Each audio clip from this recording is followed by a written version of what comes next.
Here to Wake Up Call with Dan Tortora inside of the Cafe Coupal Studios, hanging out with you where sports truly meets that thing called life. We are so happy to be here with you on Wake Up Call with Dan Tortora. We thank you for your patience as we got ready down here in the Sunshine State to make sure we have all of our awesome Jaguars content coming up for you today. So we appreciate you being here, appreciate you hanging out with us. And just like it was last week, a few days early, we have Papa Joe here as down in the Sunshine State when we have the opportunity to be together in the same room, we take it. That's true, Daniel. Always good to have you down here, and especially after the Jaguars win. And folks, if you didn't get to see the game, you got to pull it up somehow because it was a hell of an ending. Yeah, awesome game for the Jacksonville Jaguars getting the victory, 28-27. I was on site, on location for this game, as I have been for the majority of the last 12 years on site. I want to thank the Jaguars for that opportunity, for sure, to be out there with this team and coverage of this team for more than half of my career of 19 years in broadcasting. And I don't know if you know that, but as of this November, 19 years as a broadcaster. That's amazing. Congratulations to yourself. You should be very proud. More than half of my life, which is crazy.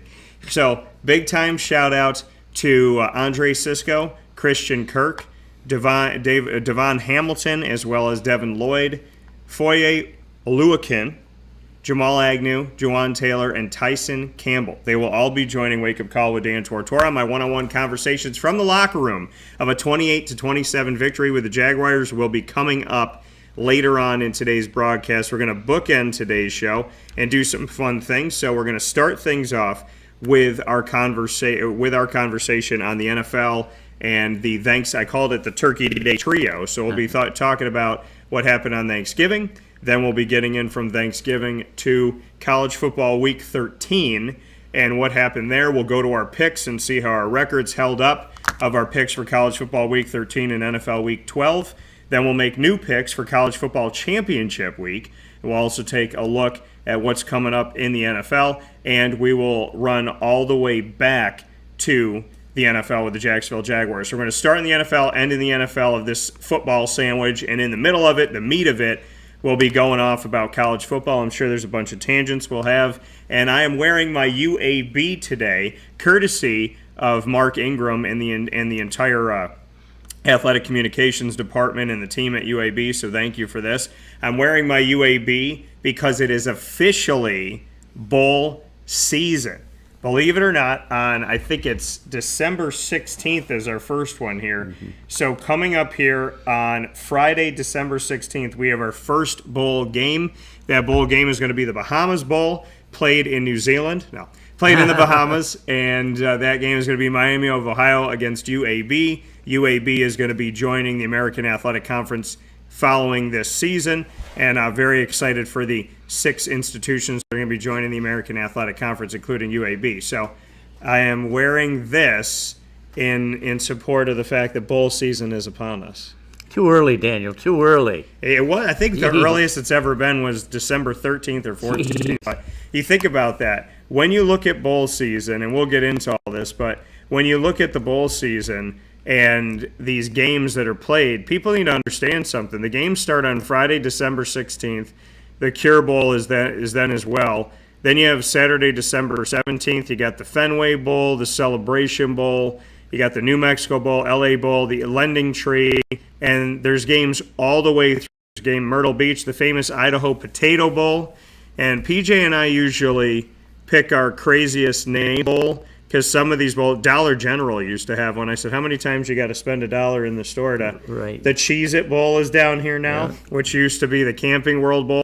Think about that. Camping World went from selling RVs and doing a bowl game to Cheez-Its selling boxes of crackers and paying for the bowl game. That's true. They're also in drag racing.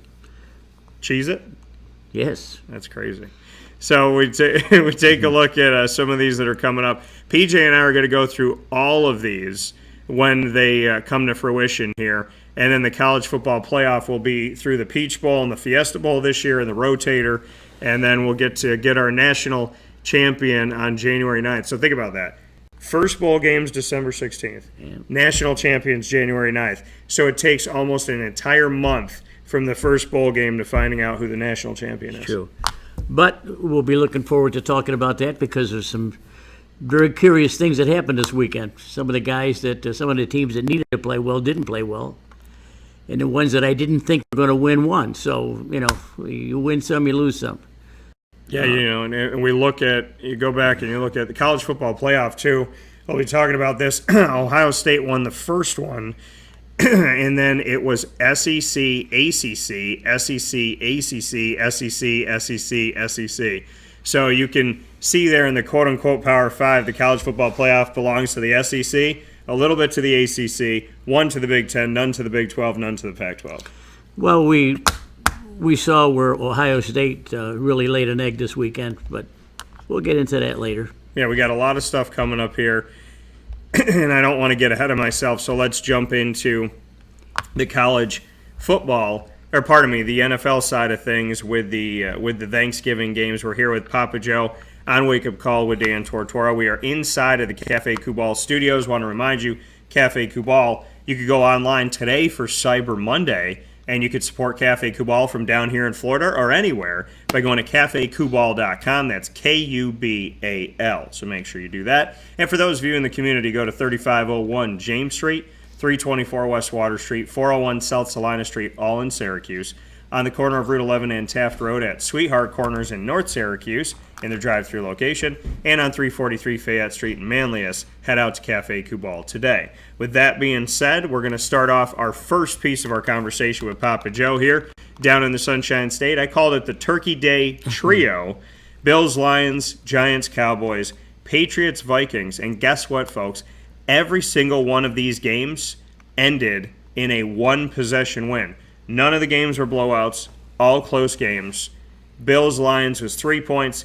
Giants, Cowboys, 8 points. Patriots, Vikings, 7. Let's start with the Bills and the Lions. Well, we all know how good Josh Allen is, and he really had to step it up this week. But he's an incredible athlete. I'm not in favor of running quarterbacks. I've said that 100 times on this show the last several years. And he's another running quarterback. The only problem I have with Josh is that he tucks the ball and runs when he shouldn't have to. I mean, he's supposed to be a quarterback. He's a big, tall quarterback. He sits in the pocket. He's supposed to make plays. If it breaks down, he can move around a little bit, maybe steal a completion here or there. But you don't want to get killed out there. I mean, it's dangerous. I mean, look at defensive linemen love to chase quarterbacks because they get a free shot at them. So anyway, he proved his worth, and the Lions are really showing me something too this year. Goff was not supposed to. He was supposed to be the forgotten character in this Matthew Stafford trade, but he's really stepped it up too. He's always had a big arm.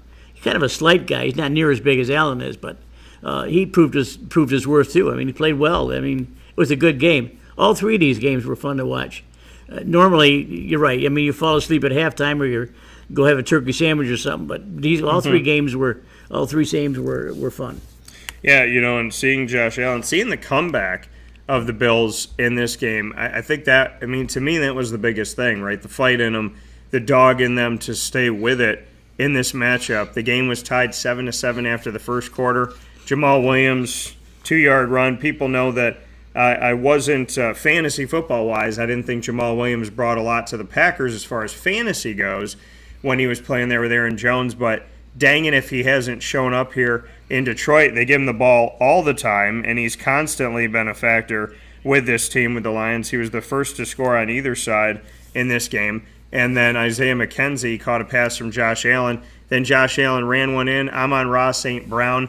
All the guys in fantasy I talk about every week got involved. Tyler Bass gave the Bills the lead 17-14 as time expired in the second quarter. In the third quarter, we only saw the Bills score. Jared Goff was sacked here by Ed Oliver, another guy I covered in college from Houston, and that was a safety, so it was 19-14 Buffalo.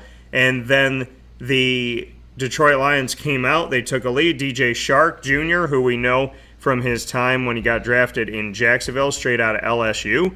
And so he had got the lead there 22-19. Then Stephon Diggs 25-22. Michael Badgley tied the game with 23 seconds left. And then, believe it or not, with 23 seconds on the clock, Josh Allen, and this is something that I don't know if it's talked about enough. He especially did it last year. The comeback kid drives him down the field, gets Bass 45 yards away, and Tyler Bass, one of the best kickers in the nation, boots it through to win the game 28-25. So this was a game all the way down to the end of the end of the end of it, and that's what made it fun, especially when you start off Turkey Day with a game this early. It's fun to watch. It's fun to watch. I've been in Josh Allen's corner since he was a quarterback at Wyoming, and he's a big, tall, strong guy. I've said that 100 times too. But Josh, you got to be smart out here too. You got to be able to throw the ball, stay in the pocket, run when they have to, move your feet like Mahomes does. And after watching Josh, the rest of the games seemed not quite so important. But he really stepped it up the first game of the year, first game of the Holiday Bowl.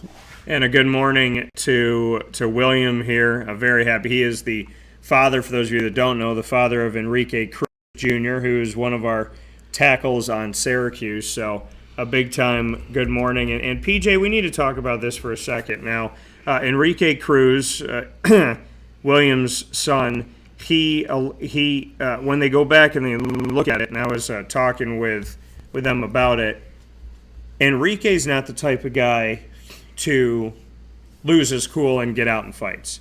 Well, in the midst of the game against Boston College on the road, you see Enrique in the middle of the field all out swing and hit this guy in the head. Well, turns out that the guy had spit in his face, which provoked it. What are your thoughts on players that spit at players? We've seen it with Romanowski. We have seen it, obviously, with Enrique Cruz coming off of this game. Players that spit at other players. Well, not even players, but what are your thoughts on when a human being spits at another human being? No class whatsoever. I don't know. The coaches, they got to go through their due diligence to recruit these kids. And a lot of these kids, I like to call our edge players, which, they're good players, but they also have an edgy personality, and they make stupid mistakes. And in this particular case, it probably cost the team 15 yards and throw them out of the game. But I don't like to see that. I wish they'd have a little bit more respect for each other on the field. Play the game between the lines. Don't have to do anything else. You don't have to talk junk. You don't have to do that. Play the game. That's all. Well, and what it really comes down to for me is the frustration of seeing something like that, because Enrique got thrown out of the game, but nothing happened to the other player. Sure. And the other player, not only did nothing happen to the other player, but if you watch the end of the game where the teams were supposed to shake hands and leave the field, this same player walked up, was standing in the pile, and sucker punched another Syracuse player in the head. So he spit at one player, punched another one in the head. And so obviously I think with a team that's not making a bowl game, he needs to be suspended, or something needs to happen to him. If he decides to come back next year, he needs to be reprimanded, because as of right now, there's no punishment. Throw him off the team. You don't need a kid like that. You got 90 kids on your team. Throw one of this guy away. Yeah, so I mean, look at that. 85 scholarships like this where somebody has to go on before. So I was spit on a bus, Our Lady of Pompeii. No, geez. Yeah. That's awful. Yeah. And I still remember that the whole ride home I just stared at my leg. And I was just like, it's like, what in that situation do you do? And you just sit there and you think about the level of disrespect. So hopefully something will be done at Boston College to deal with the issues there, and Boston College and Syracuse both have to look at the tape. But Def and Cowboys, 20 and happens, you eat the cookie. And then if they keep saying something's going to happen, nothing happens, you keep eating the cookies till the cookies are gone. Then you ask the person that was supposed to reprimand you for more cookies, and they go to the store and they buy you more. So do something about the cookie stealer. Giants-Cowboys, biggest game that they've played against each other in many, many years, because at this point in the season, 12 weeks in, they had the same record, 7-3. And coming in at 7-3, right behind the Eagles, the Giants and the Cowboys are vying for a spot in the wild card, and if Philadelphia slips up at all, a chance to take the division of the NFC East. So this game, massively important, and I said going into it that this Turkey Day trio was arguably the best Thursday of football on Thanksgiving that we've seen in maybe a decade, from top to bottom. And when I say top to bottom, the top of schedule to the bottom of the schedule. So looking at this game between the Giants and the Cowboys, an NFC East divisional game, same record. Giants come out 7-4, Cowboys come out 8-3. Your thoughts on the Cowboys gutting this one out at home? Good game, good game. I see that the Cowboys are going to go to a two-headed monster in the backfield with Elliott, of course, when he's healthy. And Tony Pollard has really stepped up and gained an awful lot of yards. Yeah. And I like him as a player. I like him coming out of the backfield. Dak Prescott played good. I hate to see Jerry Jones, though. Why do they have to keep showing Jerry Jones in his box up there? You don't Who want to cares look at about Jerry Jerry Jones? You don't want to look at him? No, I don't want to look at him. My goodness. The game was good. Daniel Jones also proved his worth. He's another big, tall quarterback. But, Prescott, 5 seconds of hell coming at you. Yeah. And if you got to make something happen in 5 seconds, or someone's going to crush you, and that's just what happens.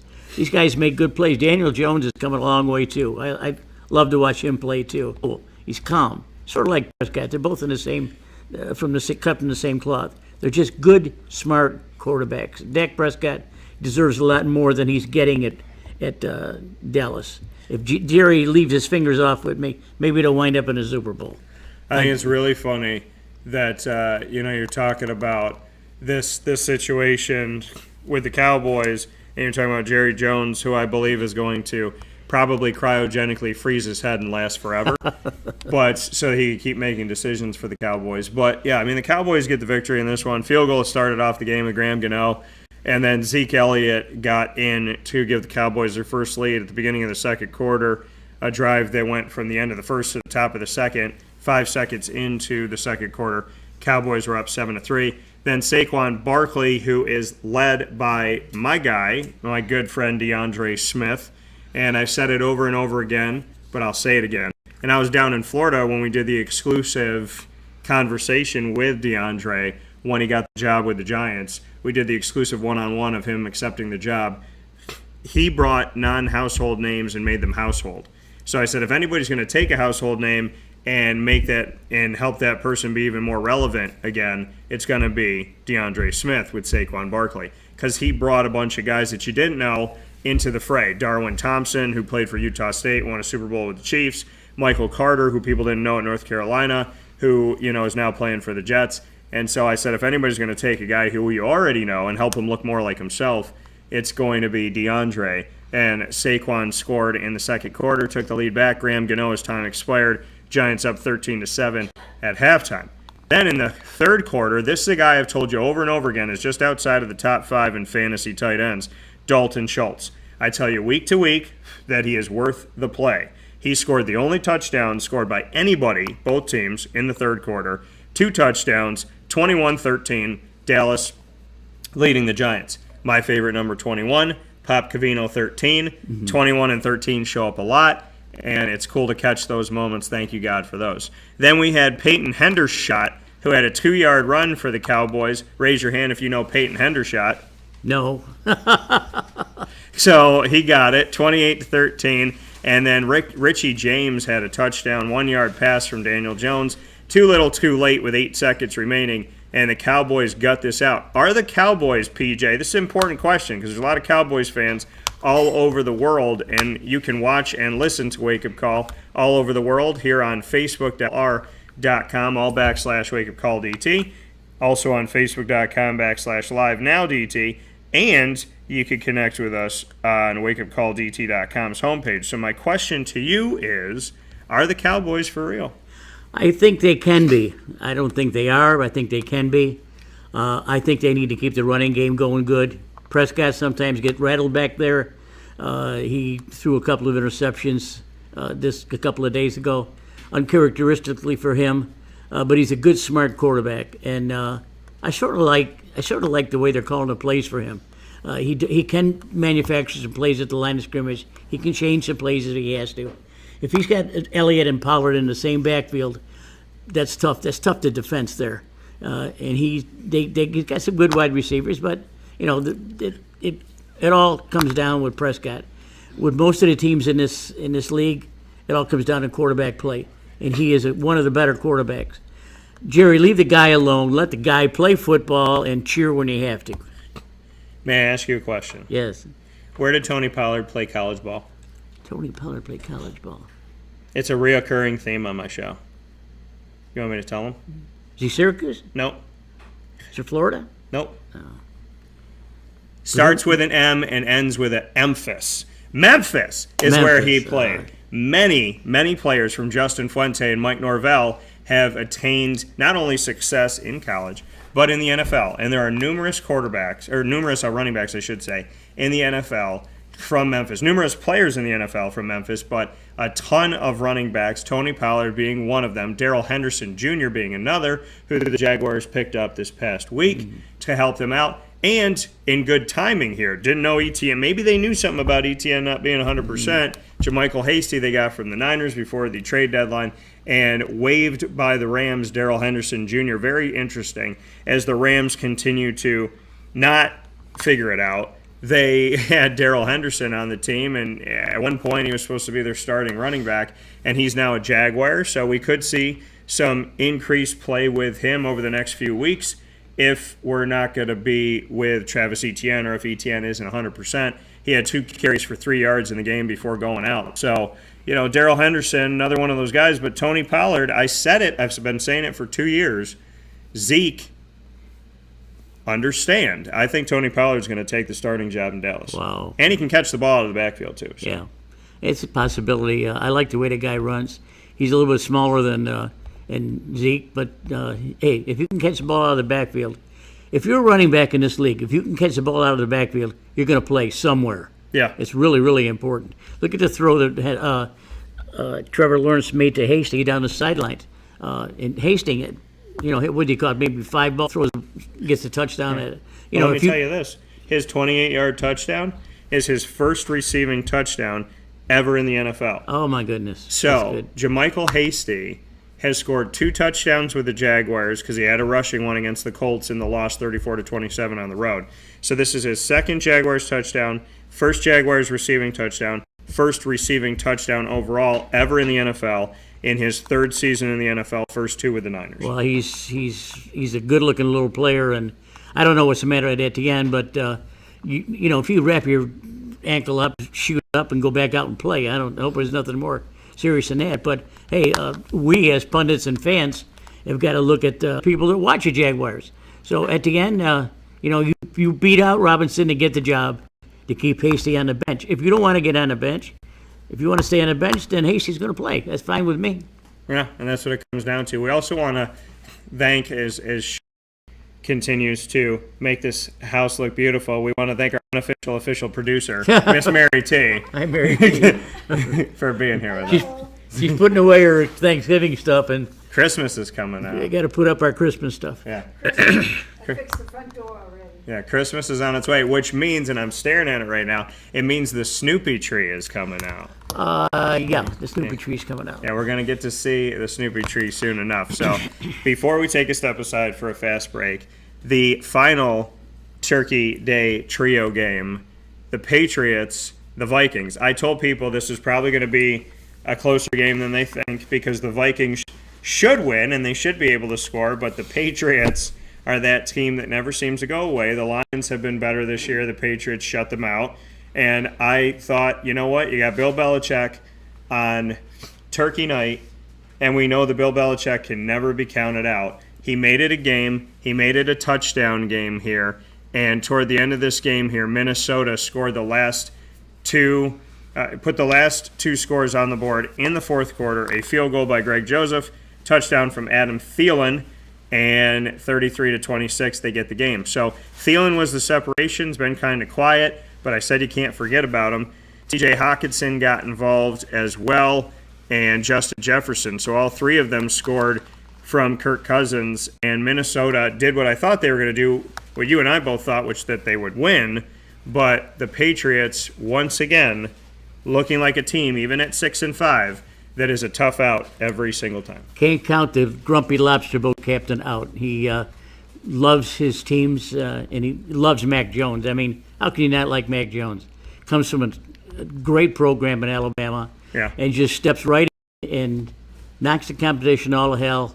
And they're winning on his back. They don't have that good of a running attack, but if he can sit back there and throw the ball, got 382 yards based on 28 completions for 2 touchdowns.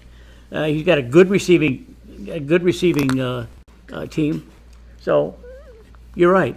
You got Bill Belichick, even though his defense isn't near as good as what it has been in the past. Yeah. I think Mac Jones can score enough points to keep them relevant in the division that's really shaping up to be the best division in football. All 4 of these teams are doing well. Yeah, and everybody's got a winning record. The Bills, the Patriots, the Dolphins, and the Jets all have winning records. And 7 carries, 36 yards, 9 catches to lead the team, targets to lead the team, 76 yards, second only to Devontae Parker, who had 80 in this game. Nelson Aguilar got involved, Devontae Parker, bunch of guys that they had that tried to make it on other teams. A little bit of a journeyman.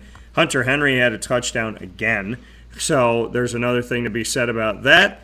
And Ramondre Stevenson really taking it from Damian Harris here, who had the lead of the carries. And then on the other side, we look at Justin Jefferson completed a pass, Kirk Cousins 3 touchdown, 1 pick, also 30 of 37, just 1 yard shy of 300 yards. Dalvin Cook relatively quiet, 42 yards, did have 4 catches in the game though.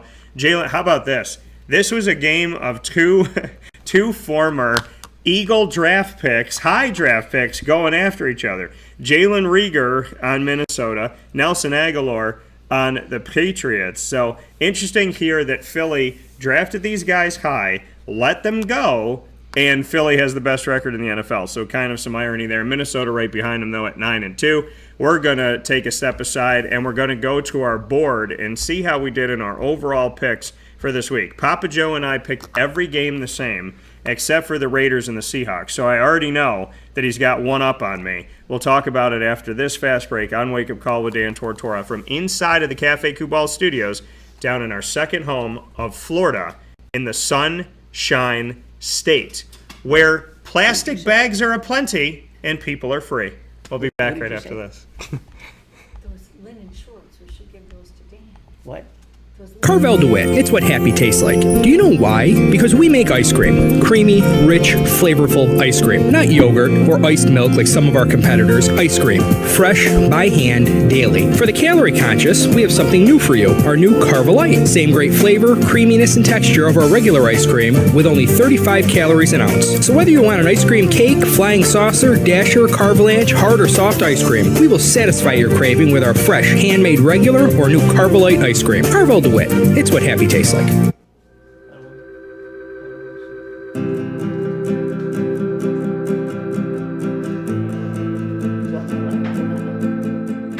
Cafe Kubal offers same-day local delivery of our products, offering no delivery charge for Onondaga County. Shop cafekubal.com for fresh roasted coffee beans, cold brew, travel mugs, and all your essential Cafe Kubal needs. Cafe Kubal, coffee for the soul.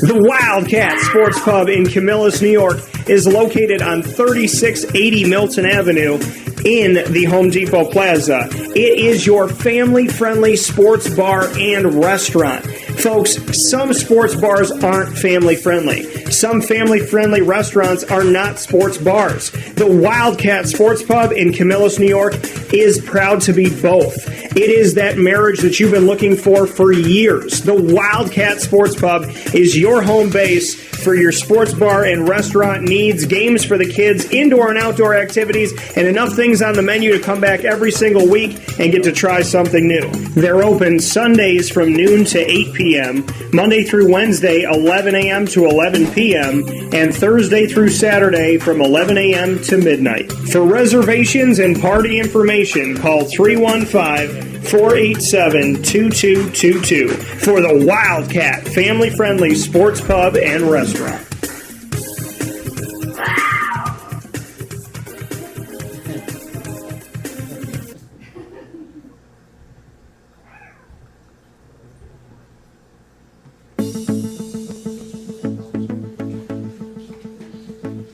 Avicoli's, located on the corner of Route 57 and Wetzel Road in Liverpool, New York, has been your trusted neighbor for decades. Located just steps from Liverpool High School, we're happy to have the Liverpool Warriors on-site, on-location broadcast at Avicoli's through Wake Up Call with Dan Tortora every single month, featuring student athletes, coaches, and administration throughout the year from Liverpool High School. Head out to Avicoli's today on the corner of Route 57 and Wetzel Road in Liverpool, New York. Open Tuesday through Sunday for lunch, dinner, and drinks. We'd love to see you out there. And of course, you can call them at 315-622-5100 for takeout, delivery, and catering. That's 315-622-5100. And also find them on myavicolis.com. That's myavicollis.com.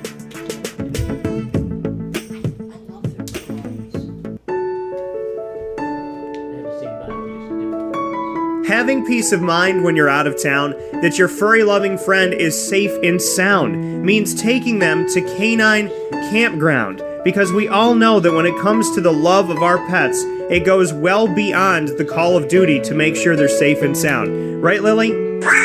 So take a ride to 242 Johnson Street in East Syracuse, New York, and see Canine Campground and where your dog will be staying. In the classic cabin, the executive cabin, the grand cabin, or of course the luxury cabin, because if you know Lily, you know she loves luxury. Now you don't have to wait to the last minute to find a family member or a friend that'll take your dog for a few days.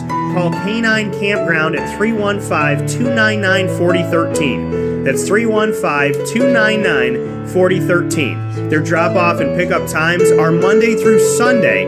Check K9campground.com for more information. That's the letter K, the number 9, and campground spelled with a K.com. K9campground.com. When you're going out of town, bring your dog to Canine Campground.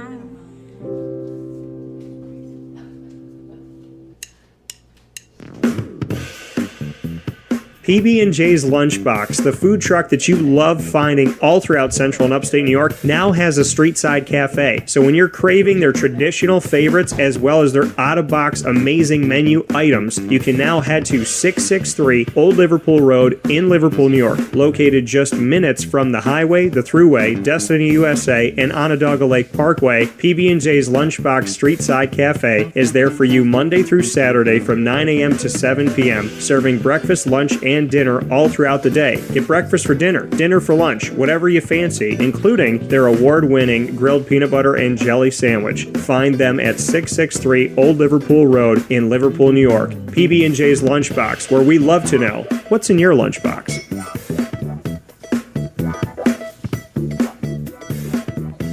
This is a special message from 317 at Montgomery restaurant owner Joel Carpenter. Open Tuesday through Saturday for your dining pleasure on 317 Montgomery Street in Syracuse, New York. We wanted to be a part of the resurgence of Syracuse. We saw a lot of money being put into bringing people back downtown and thought that, we'd like to be a part of that.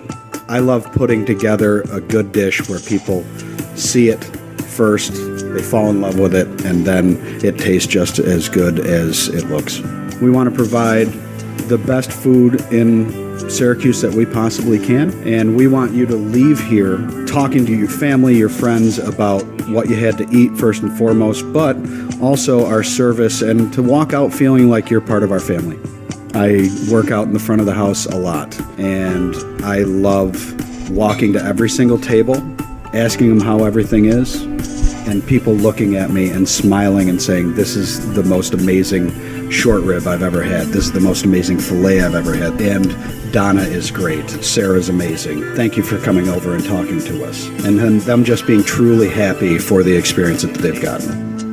317 at Montgomery Restaurant, part of the fabric of downtown Syracuse, located on 317 Montgomery Street in Syracuse, New York. Open Tuesday through Saturday for a unique and memorable dining experience.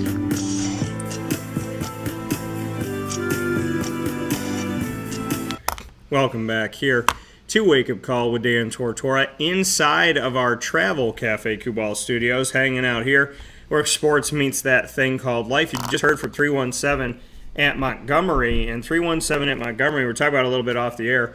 We're going to start a video series officially when I am back from my Florida time here. We're going to start a series called Downtown with Dan. Good. And I'm going to be sitting with owner Joel Carpenter, tasting their amazing food while we talk about sports, entertainment, and life.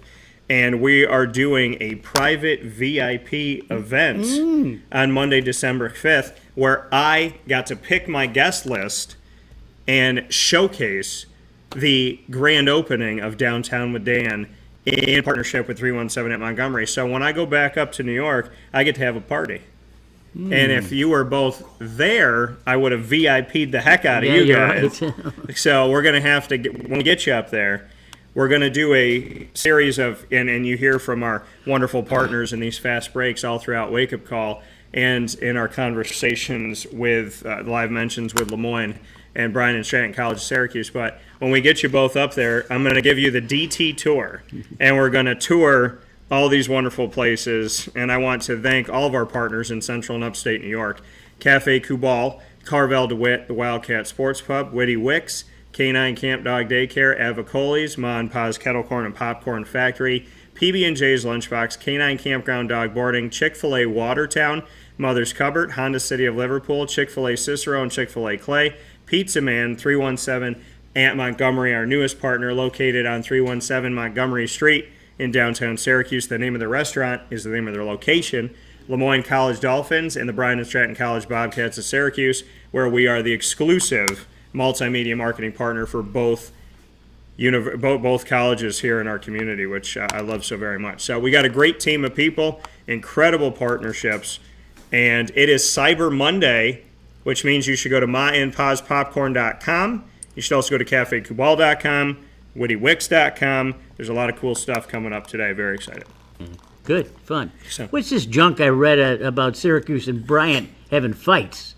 Oh, what's all that about? That's not Bryan and Stratton. That's Bryant University. Oh, okay. Yeah. Okay. Yeah, that's not Bryan and Stratton. Right. Anyway, different. you lost. Yeah, different. Yeah. No, I put this out to people. Nobody got it to me yet. I don't know if it's ever happened. This is why I asked it. It was a joke, but also serious. When was the last time that Syracuse men's basketball and Syracuse football got in a fight with their respective opponents on the same day? I have no On the clue on that same one. day. I have no clue with that one. So crazy. But yeah, the Bryant game, multiple. There were in total, 3 players ejected on there. So yeah, in total there were 4 players ejected, 4 assistant coaches, and a director of basketball operations. Jeez, that's terrible. Yeah. That's terrible. Craziness. And Jim Boeheim took a shot at Jared Grasso, their coach, after the game, said something in the post-game press conference. He said at the end of the game, he gave me a sarcastic apology, speaking of Grasso, and he said I didn't accept his sarcastic apology, but that the sarcastic apology was fitting for Grasso. So he took a shot at Grasso afterward, and yeah, not fun. We'll see if Bryant comes and plays Syracuse in the Dome anytime soon. No. So kind of interesting there to see something like that. But they've only played each other twice in the history of their basketball programs. They played in 2020 in the COVID year, and they played in 2022. And both games were decided by a point. Syracuse won the game 85-84 the first time around, and this game went 73-72 this time around in favor of Bryant University. Yeah, okay. Well, you guys got some work to do. Yeah. Boeheim's got a 3-3 right now at the time we're speaking. awful. Not great. NIT bound. Normally, these games that are scheduled by Syracuse from now through December, like the end of December, are considered their cupcakes. And usually Syracuse, when they're trying to get to 25 wins, it gets 20 wins in the regular season.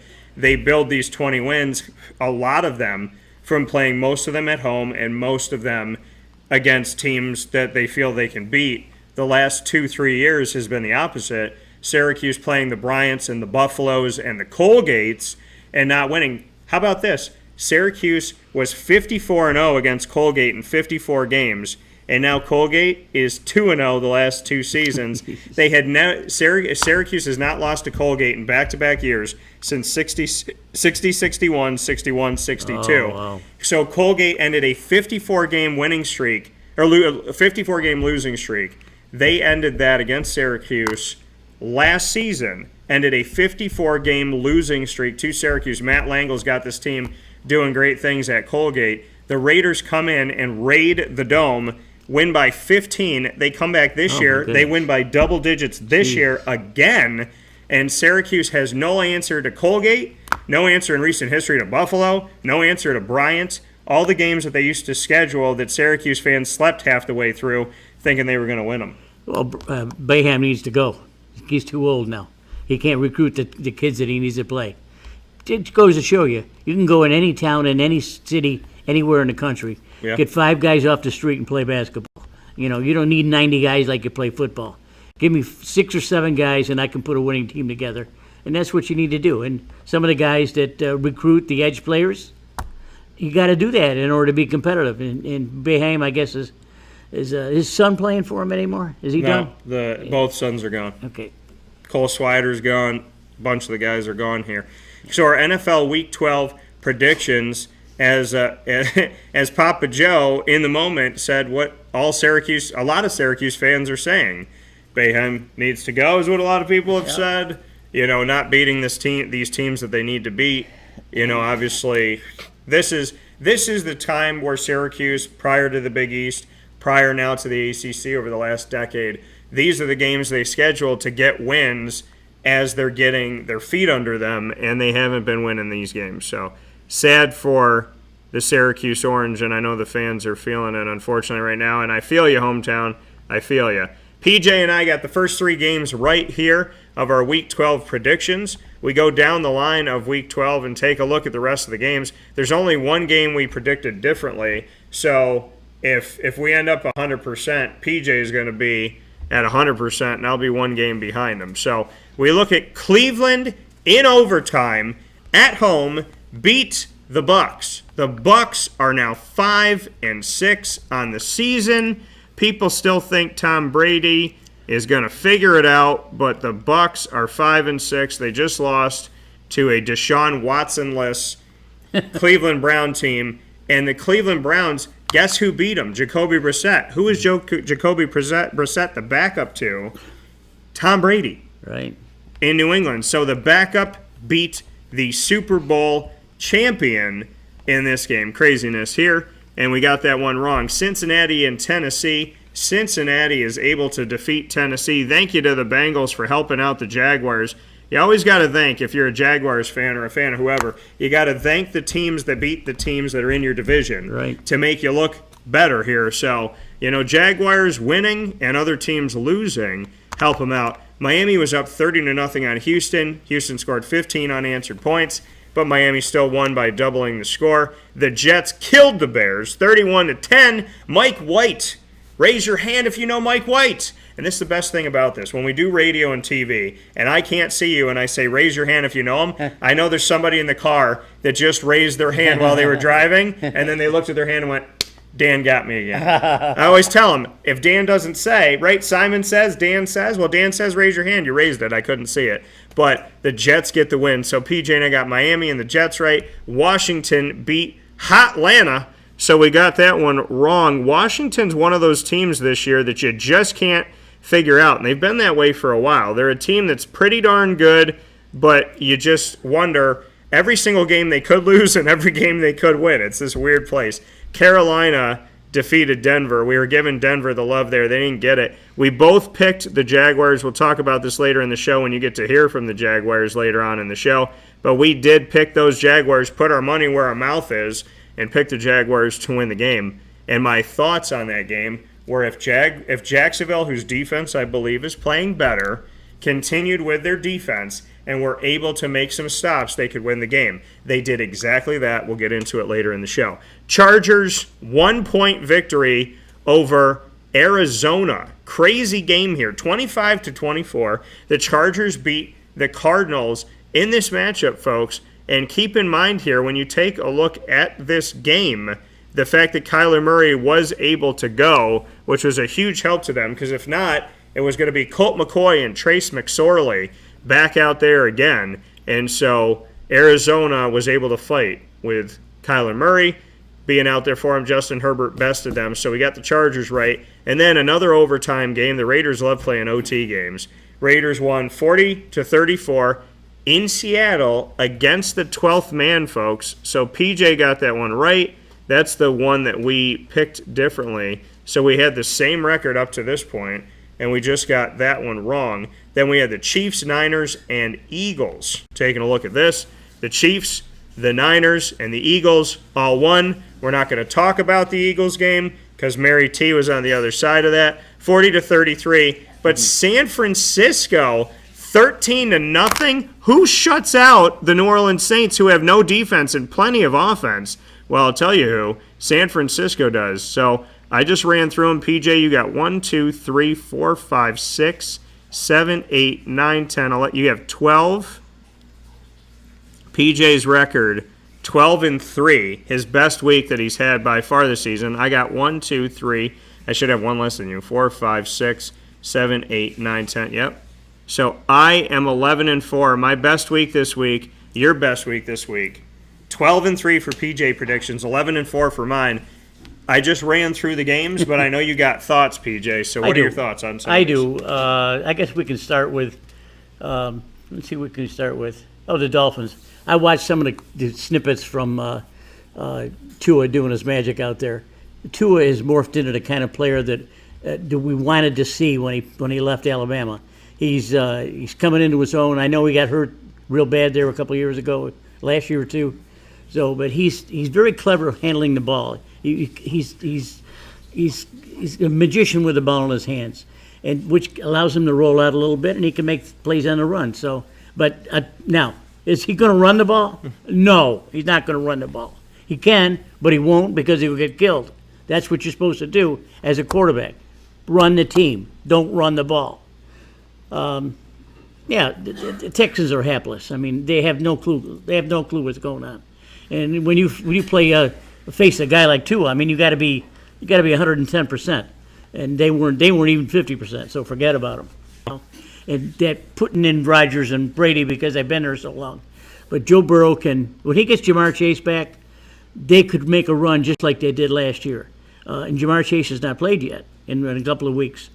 But he's got a good wide receiver that he pulls him in at there, and Joe Burrow is another guy that will run out of the pocket if he has to. Yeah. But he doesn't design any run plays for him. Why? Because he's a quarterback. He's 6'3", 220 pounds. He's expected to sit back there in 5 seconds and pick the defense apart. Don't run around like Kyler Murray after 3 seconds. Oh, I don't see anything, and off he goes. That's not the way to play the game. I don't know. I get frustrated with these kids sometimes because I don't want to see them hurt. You know, Lamar Jackson last night. I mean, Lamar Jackson tucks the ball under his arm and just runs. So I wish him all luck. Yeah, you know, we look at some of these games, and I know that's one that you bang home is to not have to run because, I mean, listen, there's some great running quarterbacks, Lamar Jackson being one of them, but you do put your body on the line, and there is, you know, statistically the reality of careers being ended or altered or both because of running.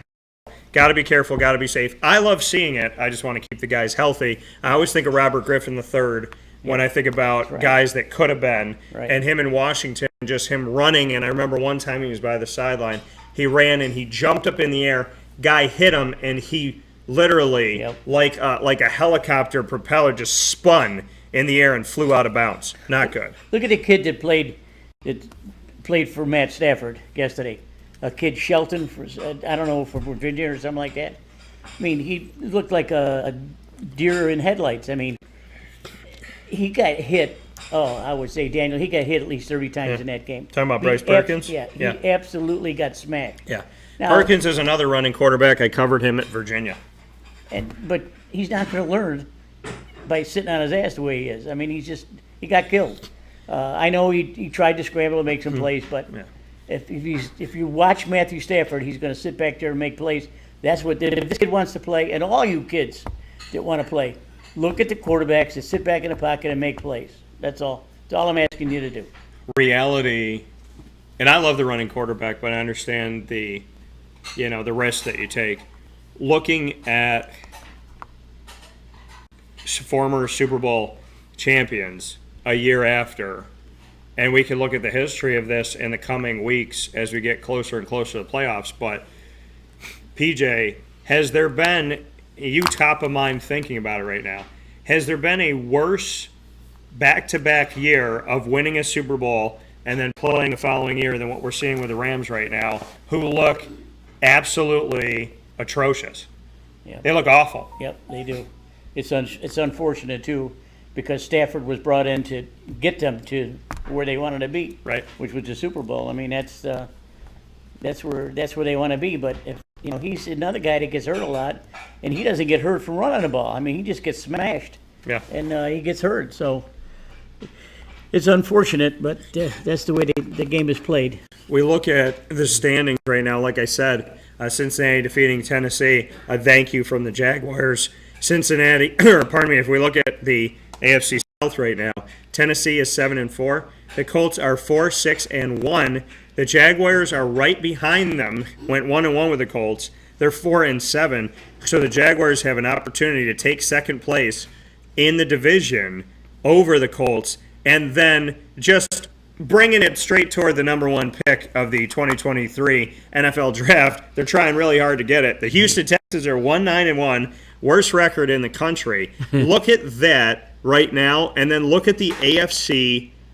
Look at the East like we talked about. Dolphins are in first place. There have been 3 different teams in first place this season, 12 weeks in. The Dolphins are 8-3. The Bills are 8-3. The Jets are 7-4. The Patriots are 6-5. And then look at what is going on with the East. When we talked about baseball, Major League Baseball, the American League East and the National League East, the East divisions were the best divisions in baseball. This season, the East divisions are arguably the best divisions in football. I just told you the East, all winning records, everybody within first place of a game or two. In the NFC East, the Philadelphia Eagles are 10-1, Cowboys are 8-3, the Giants are 7-4, the Washington Commanders are 7-5. You put that in perspective, if the Commanders, when they were in the NFC South, they'd be leading the division. If they were in the NFC West, they'd be right there with the Niners for the division. If they were in the AFC South, they'd be right there for first place. AFC North, they'd be right there. So you look at the team that's in last place in one division, could be leading a bunch of other divisions. The NFC South does not have a winning record in their division. The Bucs lead the division at 5-6. The Falcons are 5-7. Panthers are 4-8. The Saints are 4-8. And I think the Saints are 4-8 because your famous Jameis is not playing right now. Oh, man, Jameis. Oh, my goodness. They're 4-8 without Jameis. Oh, geez. Andy Dalton did a good job the last couple of weeks. He did good yesterday. They're just not, they can't get the ball in the end zone. But believe me, if I was their coach, I would keep Jameis out the rest of the year because he's going to get killed back there too. So it's not fun. Not fun being a quarterback in the NFL, especially if you run the ball. Now, if all you fans out there, if you watched the Chiefs yesterday, you saw how a quarterback is supposed to play. Now, we love Mahomes. I think he's a breath of fresh air. He knows what he's doing with the football. Yeah. He'll sit back there and he'll try to find a receiver. He'll roll out. He'll do this. He'll do that. He'll only run if he has to. And what does he do after 5 or 6 yards? Hits the dirt. No one touches him. And what does he do when he's running wide? Steps out of bounds so no one kills him. The kid knows how to play. He knows that if he gets hit, he's going to get hurt. And then the Chiefs, forget about it, they're gone. And they're well, because if you're running in the open field as a quarterback, you got linebackers and defensive linemen and safeties and corners salivating, looking at you like a filet running out in the open field straight upright. If you are not sliding, they love hitting quarterbacks in the open field. Well, and that's the thing. Lamar Jackson, he'll do it. I know at Syracuse, Garrett Schrader's done it. And in one of the early games this season, he literally flipped over and landed on his head. Yep. And then you have Eric Dungy, who had been knocked out of a bunch of games because of that. You got Robert Griffin III, who has had to deal with that. I see, you and I love running quarterbacks. I love dual threat guys because they're really hard to catch. and they keep plays alive. But at the same time, it is so dangerous. And in the case, like you said, of Pat Mahomes, I mean, quarterbacks don't like to slide anymore. And that's an issue, because if you're running in the open field and it's you and the linebacker and you're 4 or 5 yards in, you're deep here and you're running to the middle of the field and you look at that linebacker face up, I'm sorry, quarterbacks, I'm going to pick the linebacker over you most of the time. Of course. Now Mahomes, now Jackson runs the ball. Yeah. Listen, I 89 yards yesterday. Right. I'm a little bit confused about the running quarterback and what, as opposed to a regular quarterback. A running quarterback, to me, is a quarterback that they put plays in for. A running back, to me, is a quarterback that has to move out of the pocket and find some yards that hits the dirt. Yeah. You like to see them make plays for themselves, like Jalen Hurts. I don't want to see that. Because like Lamar Jackson they're called designed runs. He has designed runs, right? Where he hikes the ball and tucks it immediately. And so does Hurts. Yeah. But these guys are big, strong guys. But they're eventually, Daniel, they're going to get nailed. They're going to get hurt, and then the season is up in smoke for whatever team it is. Mahomes knows how to play the game. He gets down quickly. Yeah. He goes out of bounds quickly. He's got quick feet. Tom Brady's not going to do that. Kirk Cousins isn't going to do that. No, Tom Brady beat you with his legs, or Matt Stafford beat you with his legs. You're smacking yourself because Tom Brady should not. Tiny, I guess he's got to roll out and make some plays, but you're not going to win. You're not going to win with plays like this. You're not going to do it. Mahomes, he ran the ball 4 times, 36 yards, 9 yards a carry, 27 of 42, 320 yards in the game. To him. Also, I want to show some love to Riley Dixon today. Raise your hand if you're a Ram who hasn't completed a pass in a long time or doesn't complete many of them. Matt Stafford struggled. A lot of these guys have struggled. Riley Dixon completed a pass for 6 yards yesterday in a trick play, so shout out to Riley for that. Perkins went 13 of 23 for 100 yards, 1 touchdown, 2 interceptions. In his defense, he was also the leading rusher, 9 carries for 44 yards on the team. In the defense of Bryce Perkins, he's a third-string quarterback, shouldn't have to go out there, and was put in the position where he had to go out there. I kind of a weird situation with the Rams. I covered both of the backups. John Walford, who's the second string, was at Wake Forest, and Bryce Perkins was at Virginia, the third-string guy. But I said at the beginning of the season, before any game was played, any ball was kicked off, I said Chiefs or Bills on the AFC side, Rams on the NFC. The NFC one is not going to happen, in my opinion, for the Rams on my preseason prediction. But the Bills and the Chiefs, I said, to me, it's either going to run through Buffalo or it's going to run through Kansas City. And one of the commentators was saying yesterday he'd be surprised 12 weeks into the season if we don't go through Kansas City and if the playoffs aren't run through Kansas City, Missouri. Absolutely. Andy Reid, besides making those funny commercials for Allstate, he's a joy to watch on the sidelines. You never know if he's mad or he's happy. He's always got that walrus changes expressions, and when he has to talk to Mahomes, it's just like a master talking to his pupil. And Mahomes is so smart that he knows not only his play and what his coach is going to play, he knows what the coach on the field, Kelsey's going to play. So all of these guys together, all they got to do is make eye contact, and boom, they make a play. And boy, did I love to see Kelsey beat Ramsey yesterday on that play. A lot of people beat Ramsey. Oh, I love that. It was down and into a wide open tight end. Yeah. It was Ramsey's zone. Ramsey tried to catch up, but made a tackle in the end zone. I wanted to see if Ramsey was going to fuss at him, but he can't. No one can cover Travis Kelce if he wants to get open. Yeah. I noticed yesterday that the Chiefs sometimes run 3 tight ends. Yeah. They have so many options that they throw to. Well, they don't really have a true running back, so they might as well have 19 tight ends. True. Let me. I got a commercial for you. All right. I got an Andy Reid Allstate commercial for you. All right. It's Andy Reid the whole time talking about Allstate, and you can't see him. and you're seeing all these graphics of Allstate, B-roll as we call it in the biz. And at the end of the commercial, he says, "That's Allstate, Stan. Are you in good hands?" And the whole time he was talking to the cookie he was holding. I like that. That's like what that. I think. I think like Andy that. Reid should do that one. That's a Super Bowl. Make sure you call through here first. Board. So he has an opportunity on the road to make some hay. This could be a breakout game for him because Indy has struggled, and it's at 8:15 p.m. Eastern Time on ESPN. I think this could be a huge game for Kenny Pickett to show himself to the nation and worldwide. And if this game happens to be a Pittsburgh win, it further helps Jacksonville to get to second place in the AFC South. I mentioned last week that if you watch Mike Tomlin up and down the sidelines, when he's watching Pickett play, you don't see him frown or scowl or anything like that.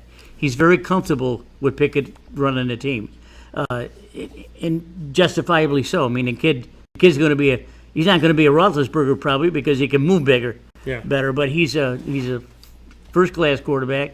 Tomlin he showed a lot of cool goings by putting the kid to this test early in the season, and he's flowered. I mean, he's a good young, strong-arm quarterback. That's what I want to see. I want to see him playing, sit in the pocket, and make plays. Yeah, looking forward to that for sure. PJ and I are going to take a step aside. When we come back, we're going to take a look at our college football picks. We picked a ton of games this past week for college football week 13, folks. We had a ton of games on our slate. I'll put the graphic up for you on YouTube and Facebook.com, both /WakeUpCallDT. We picked a bunch of these ones, and so you could see here, all in all, we had 14 games that we picked in this week. So excited to show that to you, excited to see who we went with in what games here, and definitely appreciate you being here with us where sports meets that thing called life. So we'll be back on Wake Up Call with Dan Tortora in just a moment, and I realized that I did not put my USC pick on the top here, but we have, because I did pick USC with Papa Joe, you can go back and check the tape, picked USC over Notre Dame. So we'll talk about all these games coming up after the break where sports meets that thing called life on Wake Up Call with Dan Tortora. From inside the Cafe Kubal studios, you can go to cafekubal.com anywhere in the world today and any day and order from Cafe Kubal. But today is Cyber Monday. Go to Cafe Kubal, Cafe, KUBAL.com, and sweatshirts and whatnot, order from them today. And hear from our wonderful partners in this fast break. When we come back, it's college football time. Then PJ and I wreak havoc on championship week, and we'll see if we agree with the standings right now, because the college football playoff's going to get a little weird, and you can thank Alabama and Clemson for that right after this. That's right.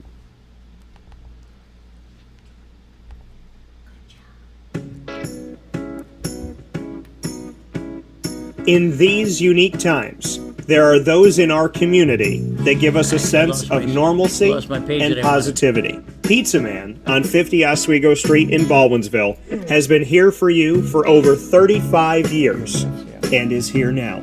Call 315-638-1234 or order online at pizzamanbville.com to bring those familiar tastes into your home. And remember to come see our monthly on-site broadcasts centered around the community and our Baldwinsville Bees. Pizza Man in Baldwinsville. Any way you slice it, they are always here for you.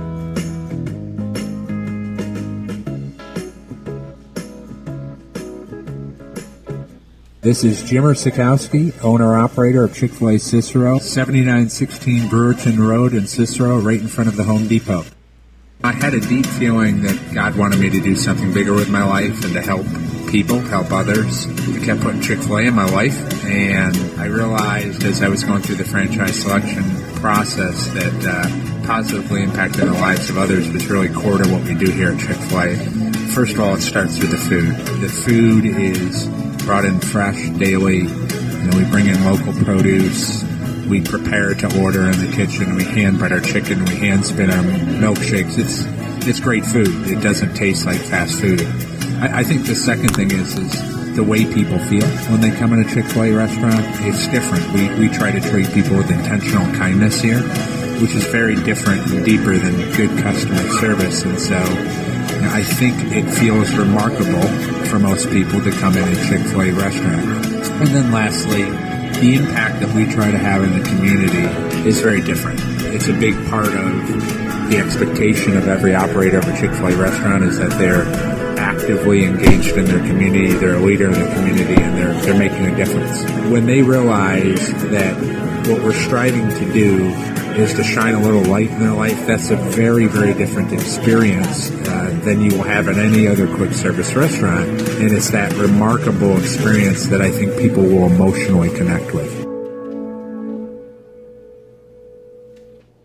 I'm George Townsend of Honda City with some good advice when buying a new car. The true cost of owning a new car is determined by the appraised value when you trade it. No vehicle appraises higher than a Honda. Next, look for low APRs and deep discounts. You also want low maintenance costs and great fuel economy. That's why my advice to you is to buy a new Honda. Looking pre-owned, visit our Honda Certified Used Car Center. Honda City, 7140 Henry Clay Boulevard, Liverpool, or HondaCity-CNY.com. It would be a pity if you don't shop at Honda City. Our corporate purpose at Chick-fil-A is to glorify God by being faithful stewards of all that's entrusted to us and to positively influence all those who come in contact with Chick-fil-A. And what became increasingly clear from our success in Cicero is that people love Chick-fil-A. And also I think we recognized that, we had a great opportunity to grow the brand and grow our platform. I felt incredibly grateful when I was selected to be a Chick-fil-A operator. I think what it's meant for me, what I've come to realize on a very deep level is that this is a calling for me. It's not a career. It's not a job. The Lord called me to be a Chick-fil-A operator and to use these restaurants to glorify Him and to positively influence other people. I'm blessed. I'm very blessed. Head to Chick-fil-A Clay on 3974 State Route 31 in Liverpool, New York.